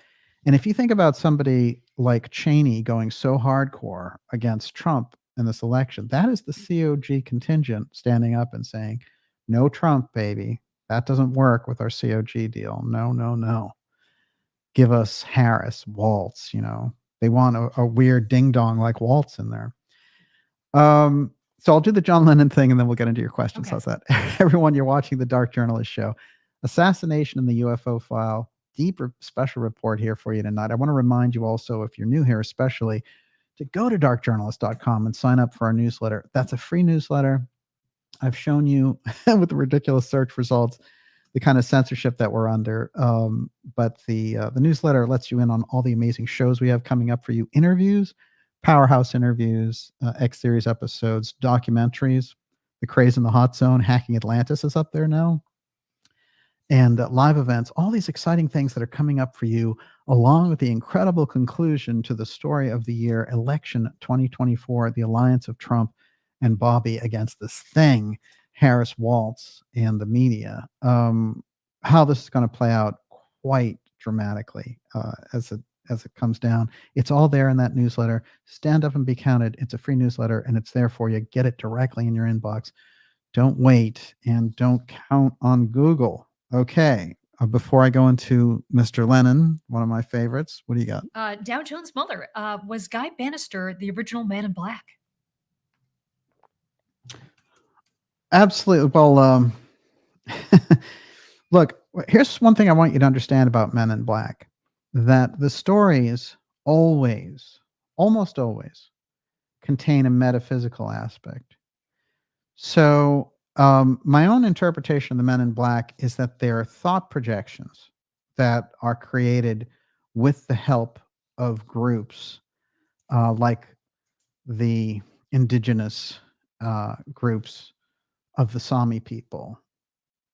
And I've gone into some of the background on that. Of course, it was John Keel who realized all the people were identifying, because he kept getting these descriptions in the UFO encounters of people that looked Asian, and he was trying to figure that out. He's like, well, is this an Asian contingent inside of the government? Like, what's going on here? But actually, when he laid out all of these different types, he said, oh, I was astonished to realize when I laid out all these different types of people, Middle Eastern, Asian, and German, all the rest. He said, it wasn't that they picked out, 5 or 10 or 15%. Everyone unanimously picked out the Sami people. And the deep, deep traditions that the Sami have of psychic abilities were known in that part of the world for years. That's where the whole shamanism piece comes from. That's where we get some of the flying reindeer and all the unusual stories from. So there's a deep, deep story there. And when they talk about remote viewing and programs along the psychic line later, dealing with intelligence groups, I think what predates that is deep psychic activity around projection, and that's where I think the unusual activity of the Men in Black come from. All right, so I'm going to wrap up with this Lennon piece, and we'll take some questions. How's that? Okay. So John Lennon, of course, the assassination of John Lennon was December 8th. His birthday's coming up to October 9th. And then Sean Lennon has that birthday as well. It's not interesting that John's son has the exact same birthday. Well, there are so many weird crisscrosses with Mark David Chapman and this other very, very strange person that's shown up on our radar here, Ryan Roush. Now, here's a shot of Roush in 1991, and the article says, "Crime fighting pays." And it's all about this heroic guy who stepped in and stopped a rapist and grabbed him and dragged the guy off to the police and assisted the police. And the police give him an award for doing it. And police organization honors super citizen Ryan Roush. Super citizen. Good neighbor Ryan Roush won a law enforcement Oscar in helping a police investigation. It's 1991. So we're talking about, good 30, 35 years ago. So you can see already that this guy he's planted into the story very early on. Here's a few factors about Roush. What I find interesting, of course, is that he's from Hawaii. And if you double check with that, it crisscrosses with where our friend Mark David Chapman was. Ryan Wesley Roush, the suspect in the second apparent assassination attempt on President Trump, this is just the AP blurb on it, was charged Monday with 2 gun-related crimes during his initial appearance at a federal courthouse. What I want to tell you about him, of course, is that he had been charged with possession of weapons of mass destruction, a machine gun, lots of petty crimes, and never did any jail time. Somebody in that system got him off out of that over and over again. The question is, who was operating him for decades? 58-year-old alleged gunman is a vocal Trump supporter turned critic. He was never a vocal Trump supporter. So the media is trying to do this thing. Oh, he was a big Trump supporter. No, he contributed to Democratic causes. He over and over again, he even talks about Trump getting assassinated in a book. So this idea that he might have been pro-Trump, he might have been that's actually not true. There's a couple of posts that basically were with him throwing up his hands in 2016 saying, I don't know what to do. Maybe Trump is better than Hillary. But the way they're trying to keep this loosey-goosey is very misleading. Nonetheless, our friend Ruth, he goes to this golf course and he's hanging out there for 12 hours, as I said, in a yellow shirt. And he's not noticed by anybody. And the only thing that happens is when Trump goes there to play golf in the afternoon, a Secret Service person sees what looks like a gun coming out of the bushes and shoots over there. They shoot back and forth at each other. He takes off. Someone takes a picture of his license plate, and so the story goes. This guy in that position is not possible. Just like our friend Crooks in that position is not possible under ordinary Secret Service protocol. So again, they're dropping normal protocol around Trump very specifically and very intentionally. Not to say that somebody couldn't try to take a crack at Trump, and it wouldn't happen, that the Secret Service wouldn't be able to control everything. But this is very unusual. For him to be there for 12 hours, I mean, don't they do sweeps of those things? What happened to all these drones? Hey, how about thermographic, cameras? Of course, they have them. We know they have them. We know they use them. As I pointed out, there's a great piece of congressional footage of Ted Kennedy talking about capability of reading a license plate underground in the 1980s.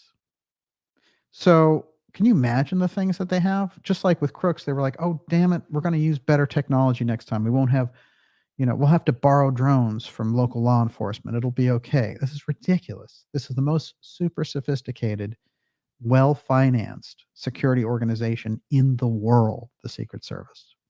So these excuses are absurd. The question is, why are they letting Trump sit there like a sitting duck? There's something inside the Secret Service apparatus.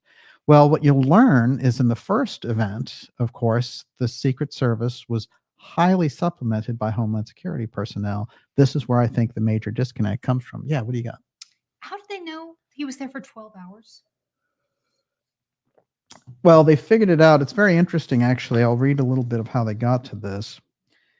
Ruth was taken into police custody Sunday after a Secret Service agent saw a man allegedly crouched outside Trump's golf course with a rifle while the Republican presidential nominee was playing about 400 yards away. Now, look, Crooks was 130 yards away. That's real close. That's just a little further than a football field. This guy's 400 yards away, but that's still way too close and still easy to get a shot off. They should not, there's no way that the Secret Service would not have noticed him there for 12 hours. Ruth has been charged with possessing a firearm. Now, I talked to you earlier about the dust-up that took place between Governor DeSantis and the FBI on this. Governor DeSantis said, we're charging him here in Florida, and we're getting to the bottom of this. And they have been trying to pull him out, which I find highly suspicious. And he's definitely an intelligence operative based on his travel history and also the early stories. Not only does he show up in that story, he's in these Ukraine stories, and he's just been in too many videos. There's a big footprint of this guy, and for me, with the amount of gun violations, with the amount, he was stopped during a traffic situation a couple years ago and drove off with his hand on a gun and then barricaded himself, and the police had to come get him out, and he still doesn't do any time. This guy's protected, and they wanted him to be used for just such an event. As Professor Scott would say, they had the designated culprit set up. So let's think about it. In the first case with Crooks, what they had set up was Crooks, gets in there. Oh, he's a lone gunman, and he pulls off these shots, and he kills President Trump. This is what they were expecting. And then they were going to have all these questions afterwards about how did he get there and all the rest. And then if you go into his background, it's very strange for a number of reasons. But a lot of things that they said about him immediately had echoes of Oswald. There's no question about it, including the fact that he was showing up at these rifle ranges and very visibly being there in these different places. Now, I'm going to flash from Ruth to Mark David Chapman for a minute because I think it's relevant. Let's see if I'm right. Mark David Chapman shoots John Lennon after getting his autograph. And the picture of him getting his autograph is also unique in the fact that it's flashed over every news wire as soon as the assassination happens. Now, Chapman is severe MK Ultra case. There's no question. And he also has been all over the world, very much like Ruth. And as part of that, he's gone to places that are inaccessible to other U.S. citizens. For example, spending time in Beirut in 1979. Beirut, 1979, you're talking about like hanging out maybe in North Korea or something. I mean, this is just a place where no American goes. And one of the things it was known for, though, was incredible CIA potential for training assassins there because they were deep in operationally in the Middle East. Now, let's get a couple of interesting quotes about the crime scene of him shooting Lennon, which might give us some indications of what he was doing there. New York police officer Steve Spiro arrived at the scene within minutes and arrested Chapman. The first thing he said to me was, "I acted alone." Well, isn't that programming?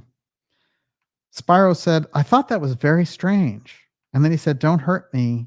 Don't let anybody else hurt me. And I said, no, nobody's going to hurt you. For decades, Spyro held on to letters that Chapman had written to him from prison. Later, Spyro would write about how Chapman was getting into trouble in prison because he was hypnotizing the other inmates. This is a guy who was very well versed in hypnotism, and it just kind of was a layover. Now, I've told the story before about James Taylor bumping into him accidentally before he commits the assassination, and he's coming up on a subway stairs, and James Taylor's coming down, and he sees him, and he starts to flip out and malfunction, as it were. And James Taylor was like, I actually tried to talk to him, and he kept talking all over the place, and he was acting irrationally, and I thought he was going to have a fit. And then he said, little did I know this is the guy who was going to shoot Lennon the next day. But I think the mechanism there was in a weird place because he sees this famous person by accident. He thinks, am I going to kill him? So, there's a couple of other interesting quotes from around the crime scene. Check this out. Let's get a little profile on Chapman and then flashback to Ruth. Chapman tried college several times but dropped out without getting too far. Depressed, Chapman came to Oahu in 1977 and was admitted to Castle Memorial Hospital for treatment. So you're depressed, you go to Hawaii, and then the first thing you do when you get there is admit yourself for treatment? After being released, he started working at the facility. A coworker would later remember Chapman as enthusiastic and happy. He was a good guy. Gloria Abe, who would become his girlfriend and his wife, and she is Asian, very much like Lennon had Yoko Ono. Here's the kind of interesting imprint they're doing. Gloria Abe was working at a travel agency and met Chapman when he came in to plan an extended trip to Asia. Here's another funny thing. This guy's working as a security guard and basically is in debt, but he's going to Asia, to the heart of Asia. And he came in often to make changes to his trip itinerary and ask me things, she would later recall. I found him to be kind, generous, and very smart. Before Chapman left, he sent her a big teddy bear and roses. Okay, so Chapman had a history of mental illness and had visited 2 mental health clinics in Hawaii just before going to New York to shoot Lennon. Both clinics admitted they had basically turned him away. They're talking to this reporter here, Huff. The other big thing was this huge national attention that was suddenly shifted on Hawaii was the fact that he had sought mental health treatment here and had been turned away, and that was kind of a black eye for him. First of all, so this was another overlay that they had on the story. What's interesting, forget about the turned away and he was upset. I don't think any of that happened. I think what we're seeing here is a pattern of him going into these mental hospitals to get reprogrammed and tightened up and tightened up. And it's quite interesting. I've put on record before that he had an extensive art collection that they found after he died. There was no explanation for how he got that on this budget. Now, here's another interesting piece when we get to this. Oswald, in an unusual incident around the assassination, had gone to a town outside of New Orleans trying to get a job in the mental hospital that was in the town. And there were some people who saw him there in that town, including a barber, and they made interesting comments about Oswald and what he was doing there. And Oswald came into this barbershop and he sits down and he's talking to the barber and he says, where can I get a job? And the barber says, oh, the hospital, the mental hospital is hiring. And Oswald jumped up and down and, seemed to be overjoyed by this news. And then he was like, wow, I can go to there and get a job. And he takes off. And the barber says, what's weird too is he didn't even need a haircut. Like, why did he even come in? But apparently the whole point was, this was the thread that they were placing down there, that he was to walk into this mental hospital, get a job, and that would explain the story of how he got there and got the job. obviously they changed whatever program that they were using there with Oswald, but it's very interesting, the mental health overlay with it. And of course, by the time they had Oswald accomplish his mission, they just march him off into Jack Ruby's assassination. It's pretty easy. No explanations necessary there. Remember, he's Guy Banister's assistant in the summer before he goes there. So this all makes a great deal more sense when we look at it through that lens. Yes. I'm sorry, can you clarify something for me? Yeah. So Mark David Chapman had been an inmate in the mental institution? He'd gone there for treatment. And when he did stay, he did have a stay in there. And it's interesting because that's where he met one of his girlfriends. Okay. But then it turned around and they hired him as a security guard? Yes. He worked there as a security guard. If not a gun, with some kind of a weapon to protect himself. True. Yeah. Stick or something. I mean, that doesn't make any sense whatsoever. Well, what's interesting is just the tip of the iceberg with Chapman. Absolutely incredible, too. What's interesting also, if you think about Chapman, is he's staying at a very luxury hotel and ordering these escorts before he assassinates Lennon. And you have to think again, where does he get the money, one, to take these round the world trips? Two, what's he doing in Beirut? And three, when he shows up in Hawaii, coming from Georgia, where's he getting, he's going there for treatment? This seems unusual. I found the Hawaii connection with Ruth very interesting as well, because it seems like Ruth's pattern is all over the place, but he does a lot in Hawaii saying like, oh, we need to help the homeless. I'm building tiny homes. And he builds the kind of profile of somebody who can be part of an NGO later. And there's a lot more on Ruth. There's going to be more coming out. I think even the basic stuff is quite interesting, because we have Ruth now going to Ukraine, spending all this time and trying to recruit Afghans to fight in the war and having weird controversies. Now, there's a nurse that went on the record. I'm actually going to read her statement because I find this interesting. Okay, first off, before the nurse, in 2003, Ruth was convicted of a consolidated charge, including hit and run. I mean, he never takes there's no jail time, no prison time for him for all these things: carrying a concealed weapon, resisting an officer, and possessing a weapon of mass destruction. I mean, if that were you or I, we'd be in there for a long, long time. But this guy gets out without any time, gets a slap on the wrist, and over again shows up. Enough to show up in unusual things. And I found a videotape of him at Harvard right over here trying to recruit people to go to Ukraine right after the war started. So he was up here doing his thing as well. Very, very strange. Now, local newspaper Greensboro News and Record reported that at the time, 2003, that Ruth, then 36, whose driver's license, had previously been revoked, was pulled over during a traffic stop, but put his hand on a firearm and drove away to a store where he barricaded himself for 3 hours. The weapon of mass destruction charge, the paper reported, referred to his fully automatic machine gun. So you get this guy with a machine gun facing off against cops, and he doesn't get any time for it. So there's no question that he's got major protection. So I think when we're looking at, if you get a guy like Crooks who's 20 and he has a certain type of, profile there as somebody who was kind of computer geek that they could massage and slowly build in this idea that you're going to do something to save the world and really program him. And of course, the Secret Service is taking pictures of him, and before he's doing any of his shooting, he's checking his phone over and over again. Have we seen any of that? I mean, are there instructions on that phone? So there's a big cover up there with the Secret Service. The other piece is this guy's on the other end of it, and he's like an older version of Oswald. He goes all around the world. He's connected with all of these organizations. But Oswald doesn't have this big criminal profile the way that this guy does. So this guy is very unique.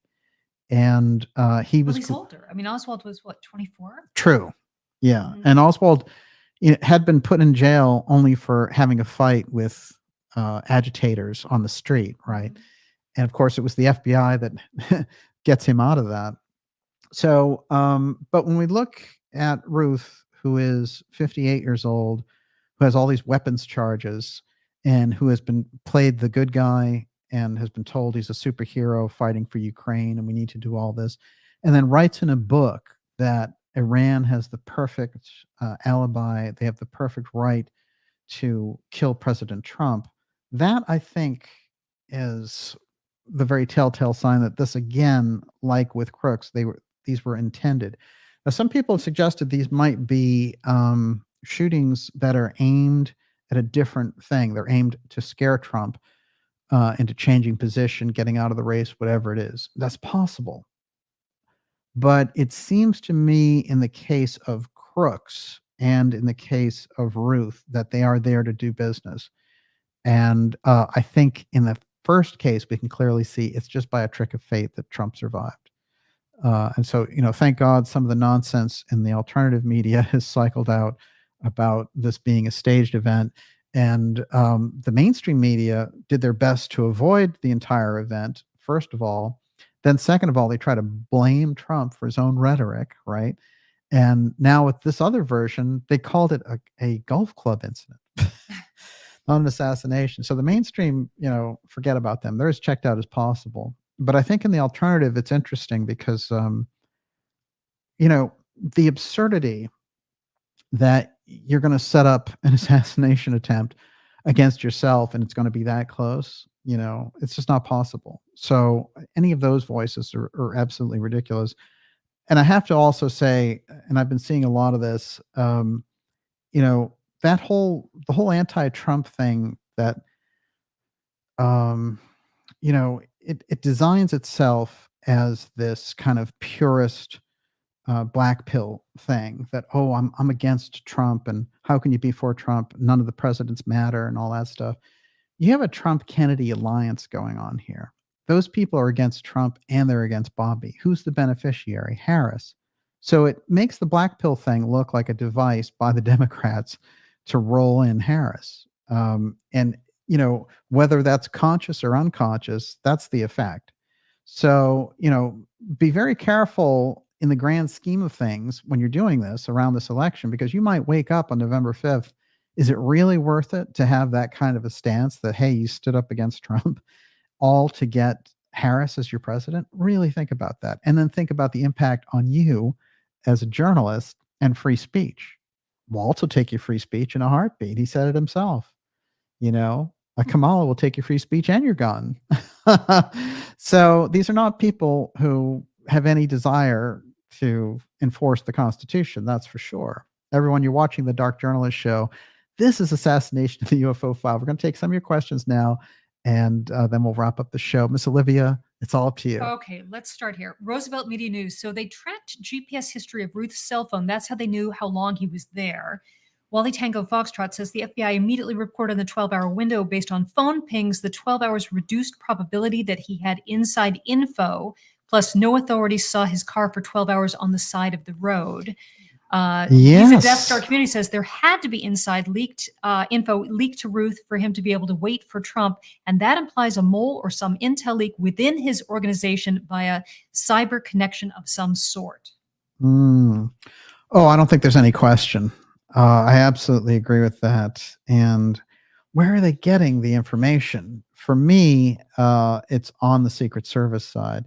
But of course, somebody working with Secret Service in his organization, there's no question. That's the perfect storm. What else you got? Anna Spano. Why didn't the bad guys scrub all of Ruth's social media as a precaution before the attempted hit? Obviously, we're meant to know his connections for whatever reason. I also want to add the yellow T-shirt is a strange aberration. I mean, it's to make him look like an amateur, right? The only thing brighter than yellow would be a neon orange of some kind, right? There's no question. Well, the setup is quite unusual. I also have pictures of him wearing an X, which is remarkable. I wanted to point this out. Which everybody sent to you. Which is great. What I wanted to point out is there's a movie. I've talked about the parallax view before because I think there's insight in a few 70s movies about how intelligence works to such a point that they stopped making movies like that. I think they got upset about it. And it's interesting because they don't have CIA advisors on the parallax view, but on 3 Days of the Condor, which is also a great movie along the same line, they did have CIA people giving them hints about how it would all work. So this might be parallax might be even closer to the truth. One of the things they do there is this undercover reporter discovers that it's an organization that is for these political organizations. It's an actual company, a corporation that's doing the assassinations for hire. And so he goes undercover as this disgruntled guy who's done time and all this stuff. And the handler inside the corporation tries to tell him that all the different things that he has going on that have made him a failure in life, or his anger, his temperament, are because he's such a special person. It's because he has such a strong purpose and destiny and all the rest. So the handler is very important in how the whole situation plays out. When you're dealing with somebody like Ruth, you can easily see by his own words and by the things he's put on the record over the years that they thought some of the things that he put out there on social media and all the rest were actually assets. And that's why I think they left it on the record there. They were like, this is perfect. It reminds me very much of when they had Lee Harvey Oswald go on television and say, oh, yeah, I'm a Marxist and, I'm all for the Fair Play for Cuba committee and all that stuff. And he's playing this role of somebody who wants to get Cuba liberated from American forces and is pro-Castro and all the rest of it. While he's doing those TV shows, he's working for Banister, who is completely anti-Castro. You have to put those two together because whoever's giving him the TV time is setting him up, because it's only really a few months later that they're going to use him. So they're going to need this clip when he's caught. Hey, look, he's out here pushing Castro, or else the whole thing falls flat. Yes, what do you got? The Bikini Truther. Did DJ mention the Tucson incident with 20 people sitting behind Trump being poisoned or targeted and blinded? It is weird. It's very strange. And some people have talked about an energy weapon being used there, or just them doing something. It's interesting to me because Kamala Harris made weird digs at his rallies that didn't make any sense, saying that, oh, people aren't enthused at his rallies. Everyone knows that they are, and they know how big those rallies are. So it seemed to me that there was some ding against the rallies, and they wanted them associated with something like that. But yeah, I thought it was strange. There's no question. Look, the kind of tactics that they could use, and that I'm sure they do use, I'm sure the assassination attempts are also ways to drive crowds away and things like that. With Trump, it's working the opposite, where his support levels are going up, very much like when they attacked Trump legally and all of his polls went up. So a lot of the things that they've done on the record have backfired dramatically. I actually see, they're terrified, in my opinion, to be rolling out Hillary Clinton, this ultimately discredited figure, touting Dick Cheney's endorsement of Harris. It's ridiculous. Dick Cheney is the most unpopular politician probably on the entire planet. So, but to have her come out and say, well, we need punishments for people who are doing propaganda, and to have Crazy Newsom come out and saying, we're going to punish people for running memes in the election.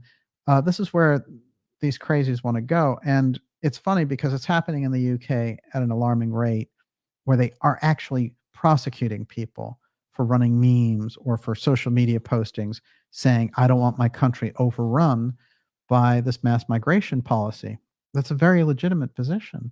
And in America, if we allow people like Harris to overrun the country with a migration policy like the one that they have, opening up to 20 million people that the country can't support, you will bring the country and the major cities down. So it's a perfectly legitimate thing to be against, to be prosecuted for it, as hate speech or whatever it happens to be. That's an attempt to get rid of free speech, and it should be the hardcore.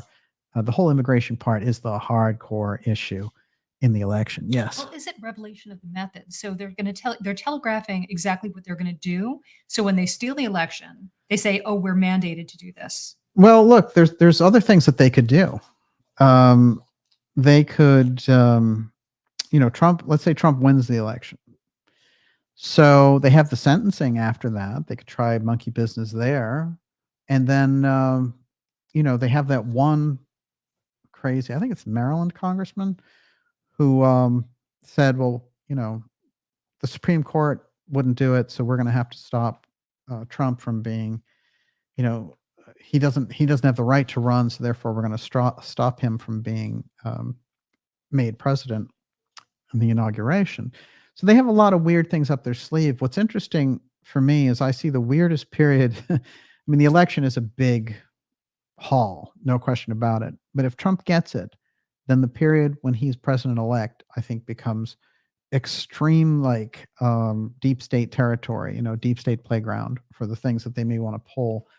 And I think right now they're acting like they know they're going to lose, and they're trying to figure out the remedy.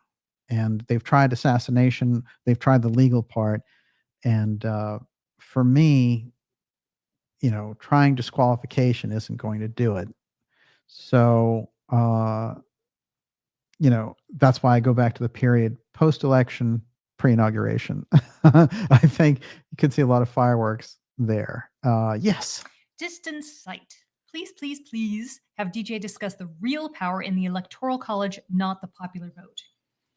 There's no question. Look, you can win 50% of the popular vote and still lose the Electoral College. Right now, the entire election comes down to 3 states: Pennsylvania, Michigan, and Wisconsin. Now, there's no map that I've seen that is convincing beyond those 3 states. Those are the 3 states that will determine the election. What's interesting is that Trump has made inroads in states that have been consistently won by Democrats, like Virginia, and that is almost in a dead heat at this point. There are also other things, I think, on the table, like New Hampshire, that could be swung if they sent somebody like Bobby up to New Hampshire and just, laid it out hardcore, because it's within a point or two. But in general, there's a Trump advantage, and Pennsylvania, with this economy, under these circumstances, the things they've had to go through, and the disaster of the Biden administration, they're not going. They voted for Trump in 2016. Supposedly, this was the last minute drop in the 2020 election. Supposedly, he won it. He lost it by just a little bit. But in the case of Georgia, again, there's a big slap back against the Democrats. Michigan is weird, and that's where they had the Oprah, Fonzie, and Harris meeting. And it's interesting because, I think that they, on their own calculations, realize that if they don't hold Michigan, there's no chance for anything. But Wisconsin, Trump has put Wisconsin back in play. He won it in 2016, lost it by a few votes in 2020, supposedly. But now it's back looking good in his camp. So it's those 3 states. It's how they're going to play out that's going to make all the difference. Trump did a very unusual thing, as he went to New York and did the big thing in New York City. And it was a huge, gigantic. I mean, he's from New York.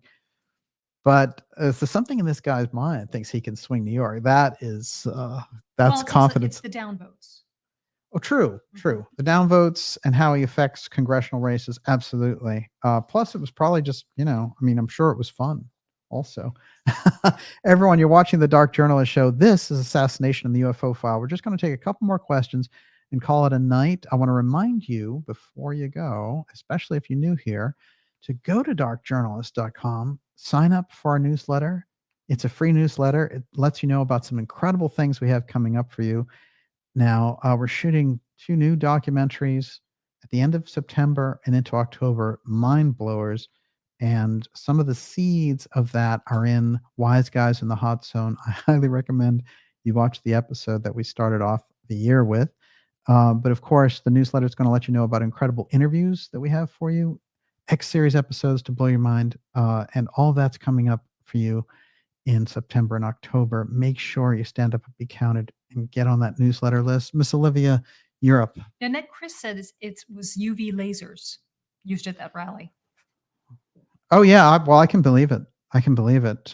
Something unusual was going on, and I wouldn't be surprised.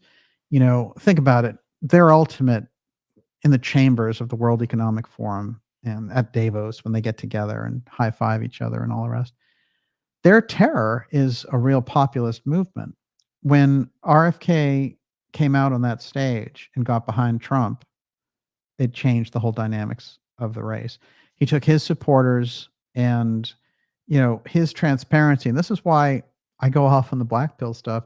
They're so against Bobby. It's ridiculous. Who has the best credentials against COVID? Maybe like there's a few people you can mention, like Peter McCullough, give me a couple.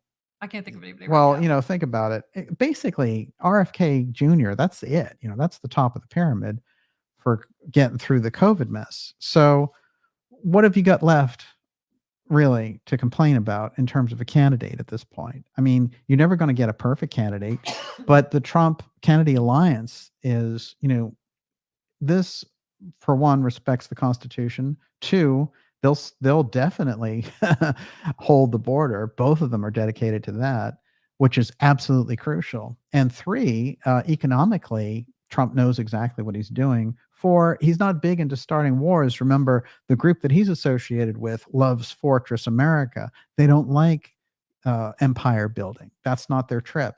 So this other gang, this other deep state gang, their whole thing is controlling the world, pushing us into World War III in Russia. Trump's not into that. He's been very vocal about it. He says he can end the war on Inauguration Day by working in between. So I believe it. I actually believe that.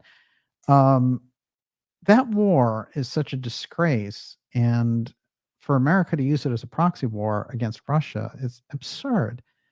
And it's not to say Russia is a perfect place or their activities or the things that they've done. Look, the United States needs to get involved where the United States is interested. How are our interests served by throwing a bunch of Ukraine people in as cannon fodder in that war? They've already lost what they're counting, 600,000 people, probably a lot more, and how many Russians and all that nonsense.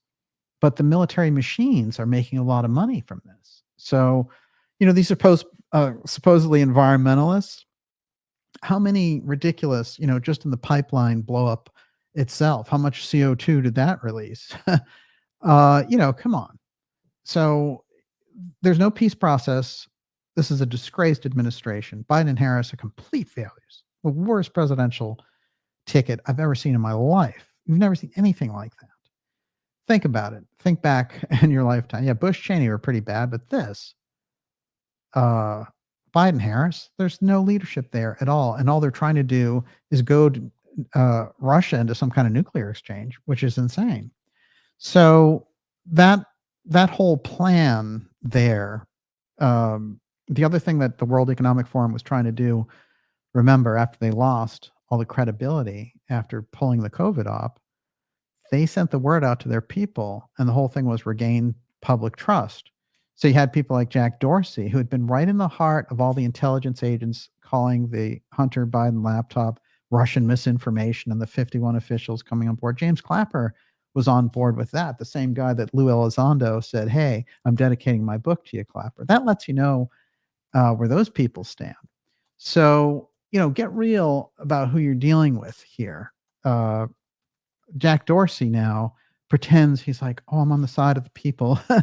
He's like, we'll smash the CIA like JFK wanted to.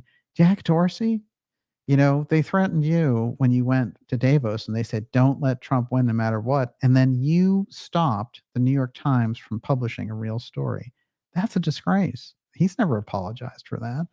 And I don't believe he's learned anything. He's just, a weird WEF puppet that they're trying to move in some other place on the board. So, there's a lot of that going on. And I think the best way to shake up the system politically is Trump and RFK. This is it. That's the alliance that we were looking for. We've got it. They have to go over the finish line. Yes, Miss Olivia, we'll take 2 more questions. Okay, Michelle B. DJ, Dr. Jill running the first cabinet meeting in Oh, that's 11 right. months. Thoughts? That was amazing. It was amazing. God, they had some presidential activity there, but it was Jill. No, everyone knows that Biden's gone. And, the way they dealt with him on the Democrat side was still disgraceful, though, because they basically bullied him out of position. And, they probably threatened him in his weird state with prison, too. So they'll literally use anyone. And I thought it was amazing that they had the wife there running the cabinet meeting. It kind of shows you, like, in a way, if you think about the presidency, leave aside Democrat, Republican, and all the political things. Just think about the presidency, and then think about Kennedy's presidency and how dynamic the president was. Right, Reagan very much in charge. Later, even guys like Obama and Bush had popular support and stuff. This thing, Biden and Harris, like, all the leadership went out of the presidency, and they had some weird committee in the background running him, and it just became obvious that it was some weird puppet regime of Obama's. And so that's the problem. Obama was controlled by the deep state from the beginning, and that tracks back to his mother in Indonesia and all the rest. So, and he became the clerk for the bankers, and he did a good job for them. The problem that they've had is that Trump broke the gridlock on what they were doing. And Trump came out of a world that understood all of the deep state core. He came out of the Roy Cohn world. He came out of the Nixon Association. He came out of his uncle's association with the UFO file, the Tesla research.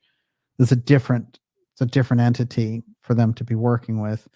And he put those things to work in his presidency. He put them on the scale, as it were. And they didn't like being messed with their own tactics. That's part of the untold story of the first Trump administration. That's where you get Space Force, which is directly the result of somebody trying to pull the UFO file back under executive control. Who tried that? President Kennedy tried the very same thing. So that's the untold story through all this, and why so much of the geopolitics don't make sense. Yes. Could you speak to depopulation being the yeah. real agenda? Yeah. And that of why they don't want Trump, they can't have Trump. It's depopulation is central to their plans. Oh, there's no question. There's no question. I mean, in Kennedy's era, you barely had 2 billion people. Now you've got 8 billion, coming up on 8 billion. And so that exponential growth, it's changed the trajectory of everything. So they had an opportunity, I think, with population, the way that they were doing it in the 70s and 80s. There was talk about, like, China had a one-child policy and all these types of things. But all that talk just went away. And then I think what they decided, at a certain point, we'll get to a point and then we'll just move programs in. And so much of what you saw with the COVID operation looked like that. It looked like people had quotas for lowering life expectancy.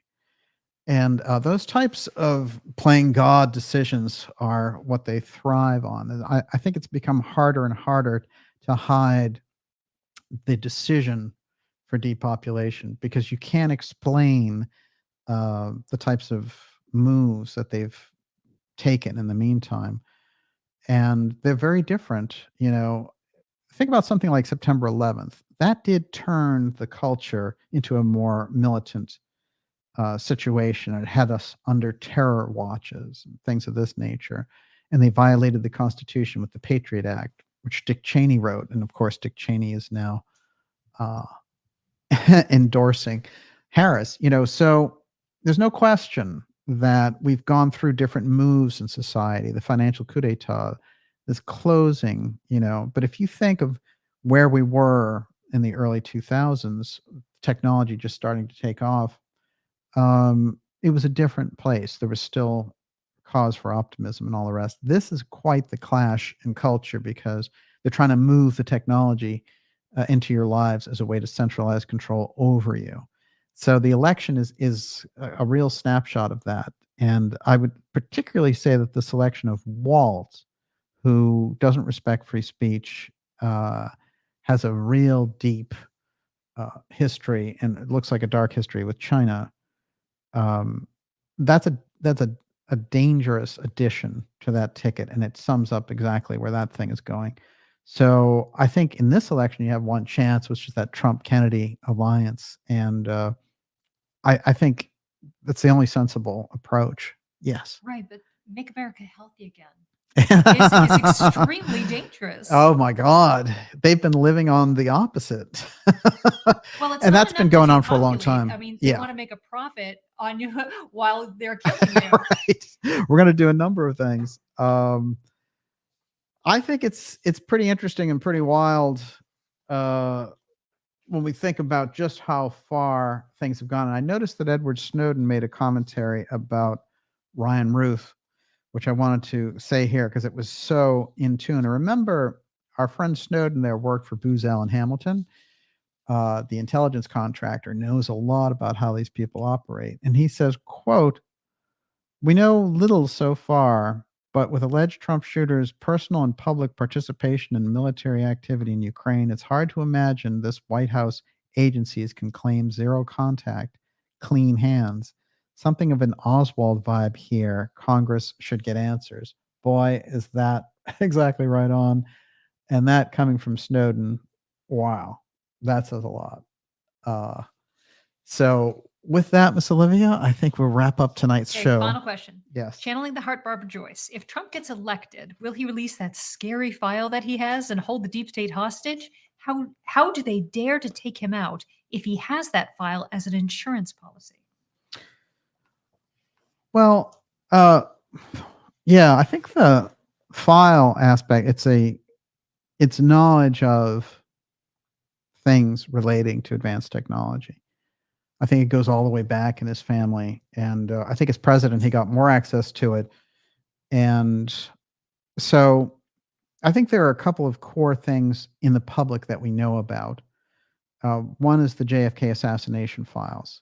They would cause an uproar if they were fully released because they'd show the role of the CIA in the assassination ultimately. I've always been convinced of that because it seems to me that even though people have said, oh, the CIA is never going to put anything on record or whatever, there's been too much of a fencing match that's been, barbarous at times over those records. And it shows me that there's some booby trap that Bobby Kennedy was able to put into the records so that all the bells and whistles would go off if the CIA tried to snuff the information in those records. So the fact that Bobby and Trump at their Arizona,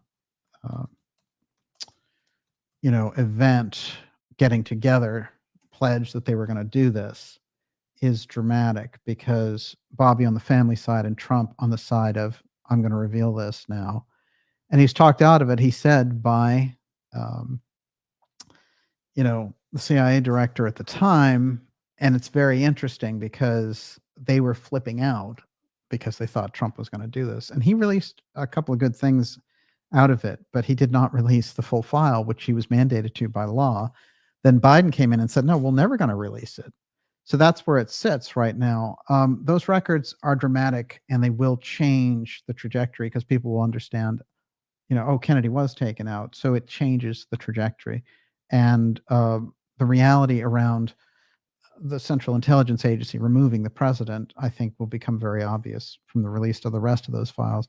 So that alone, even without Trump, revealing the hidden technology of the UFO file, it's funny. I think that Trump mentioning the UFO file after the assassination attempts is very, very telling indeed. And let's see if I left anything out here. Oh yeah, there's another set of tapes. Speaking of files and tapes, so the tapes set to be released in 2039 are the Jackie O tapes that she recorded a year after the assassination. And those tapes, there was a weird story that floated in 2011 about the person who was transcribing those tapes leaked some of those information. And part of it was that she believed that Lyndon Johnson was involved in the assassination. And she put in by 2039, and she figured her children would have been deceased by then, and also the people involved. So the story goes, Jackie Onassis believed that Lyndon B. Johnson and a cabal of Texas tycoons were involved in the assassination of her husband, John Kennedy. Explosive recordings are set to reveal. There was a very strange thing going on here where these tapes were going to come out. And this was the fascinating part. Now they're set for 2039, and how they were going to come out early is not particularly clear. But something unusual happened where there was going to be a kind of a hit job ABC miniseries on the Kennedys. And Carolyn Kennedy said, I'll give you these tapes early if you don't run that stupid thing. So I think that so was she has the tapes? she has access. It's the family side of these tapes. It's part of the Kennedy library. She became convinced that then Vice President, along with businessmen in the South, had orchestrated the Dallas shooting. Texas-born Johnson, who served as the state's governor and senator. No, he served as the senator, not as the governor. That's John Connolly. Completed Mr. Kennedy's term and went on to be elected president in his own right. But that is from the Daily Mail in 2011. It's very interesting that the fire that took place at the Kennedy Library after that, I've pointed this out before, that during the Boston bombing, the Kennedy Library also went up in flames temporarily, and everyone thought it was associated. But I couldn't help but think of those tapes when you get into it. So you can see there's a lot of different things to reveal. There's Joannidis. Remember, the Joannidis files are outside of the JFK records law because nobody even knew that he existed. So that's been a separate case that's been ongoing for years by Jefferson Morley, the Washington Post reporter. So there's something big in all that. And the problem is it gets to the core of deep state manipulation of the political process. This is what Trump can bring forward. They don't like Trump because Trump knows where the deep state bodies are buried. This is a big problem. Roy Cohn goes back to McCarthy, the late Roy Cohn, and he's Trump's political mentor. What does that tell you, really? And don't even get us started this late on the aerospace connections of Cohn and Jack Ruby, because you're going to find them and they're going to be there. And so those things are important, and they would cause an absolute earthquake, a geopolitical earthquake, and also an adjustment and a huge shifting in society. So they have strong reason to keep Trump out, especially if he has Bobby as his sidekick ready to do this. So watch out. But the point I wanted to make to wrap all this up is, so people on the UFO side, like Morris Jessup, were bumped off, but they were associated with the advanced technology thing, Philadelphia experiment. By the way, supposedly the term UFO originally was not identified flying object. It was meant inside as unified field objective. That's the original UFO term. And unidentified. Wait, how do you know that? Well, it's interesting. You have to go deep into the writings of Jessup, who was talking about the unified field, and Einstein's development of the unified field. The secret on the inside was this unified field objective. That's where UFOs, that's where that process comes out of. And so we have to understand what the nature of that technology is and how transformative it is. That's where the whole apotheum aspect comes in. So, when you're dealing with somebody like Jessup and they're bumped off like that, that's one level. Like, he's a researcher, deep researcher, deeply connected, there he is in Brazil with, the vice president of Brazil touring rubber factories, 1923, 30 years before the UFO thing. There's a deep factor in there. Those are the people, Thomas Townsend Brown, Jessup, and others who I refer to as ex-share. They're the opposite, definitely the opposite. That's that shot with our friend Ruth with the X. There he is, getting ready to help Ukraine. It's true. So yeah, the summation of the whole thought there is just works something like this. On the UFO file side, on the Kennedy side, there's one level where he says, I want to share that technology with the Soviets. That makes him somebody that they target. That makes him a national security threat in their mind. That's the X-Protect group.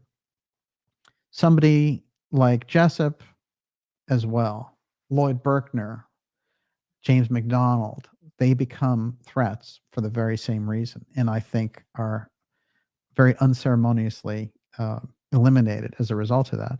So there is a battle that goes on there deep behind the scenes, and it goes kind of high and low. And the tool of assassination is the assassination piece. That is the control tool in the middle of all this.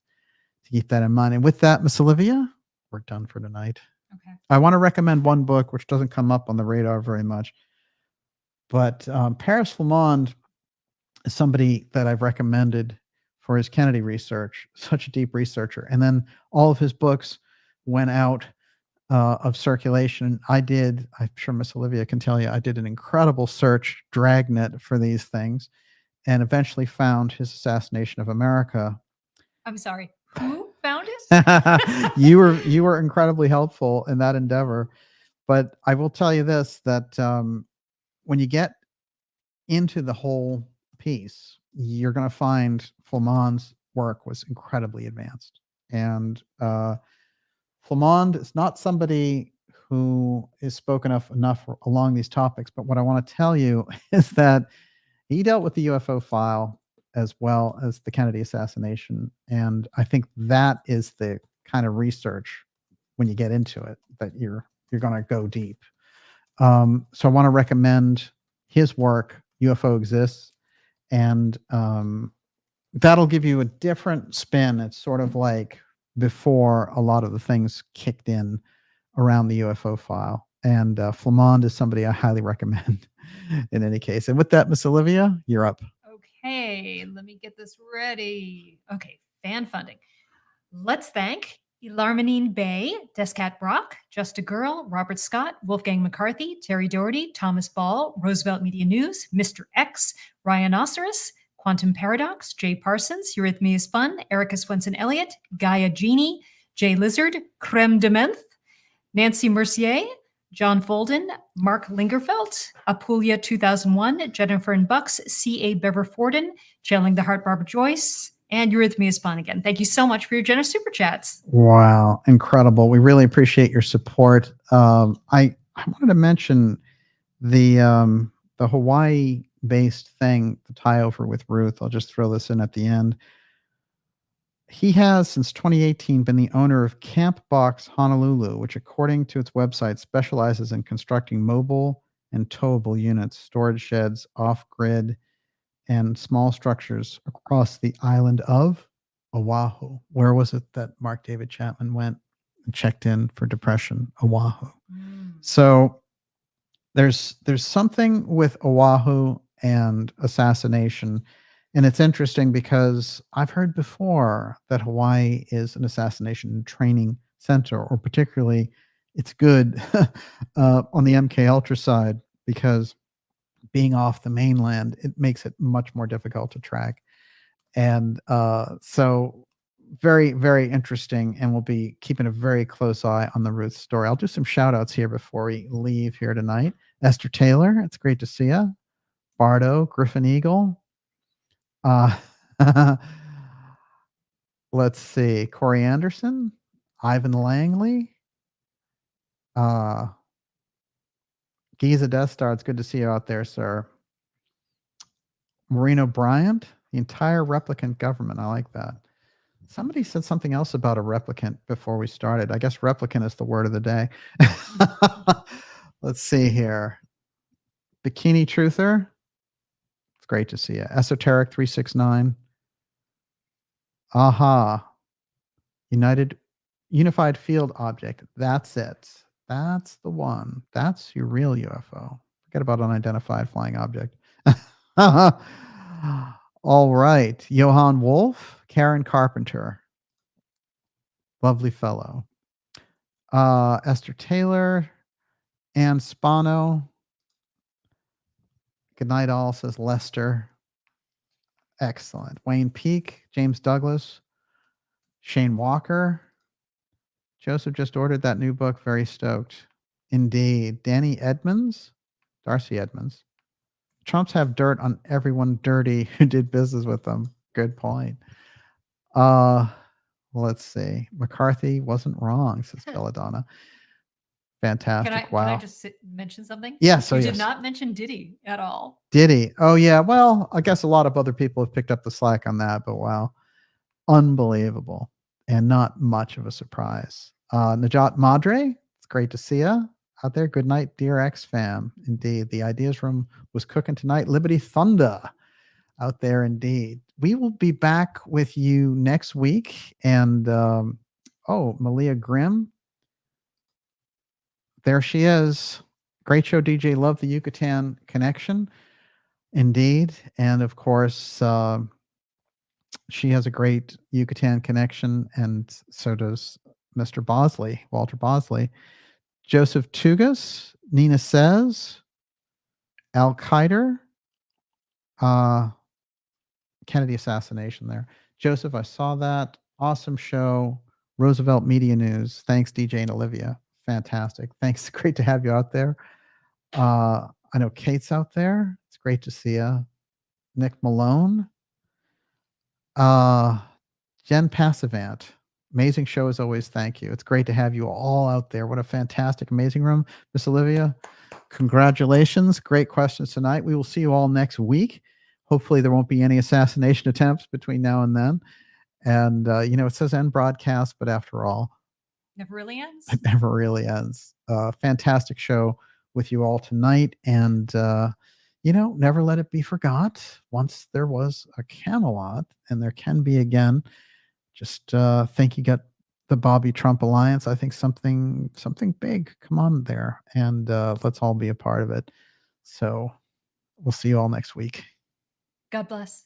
Have a great night, everyone.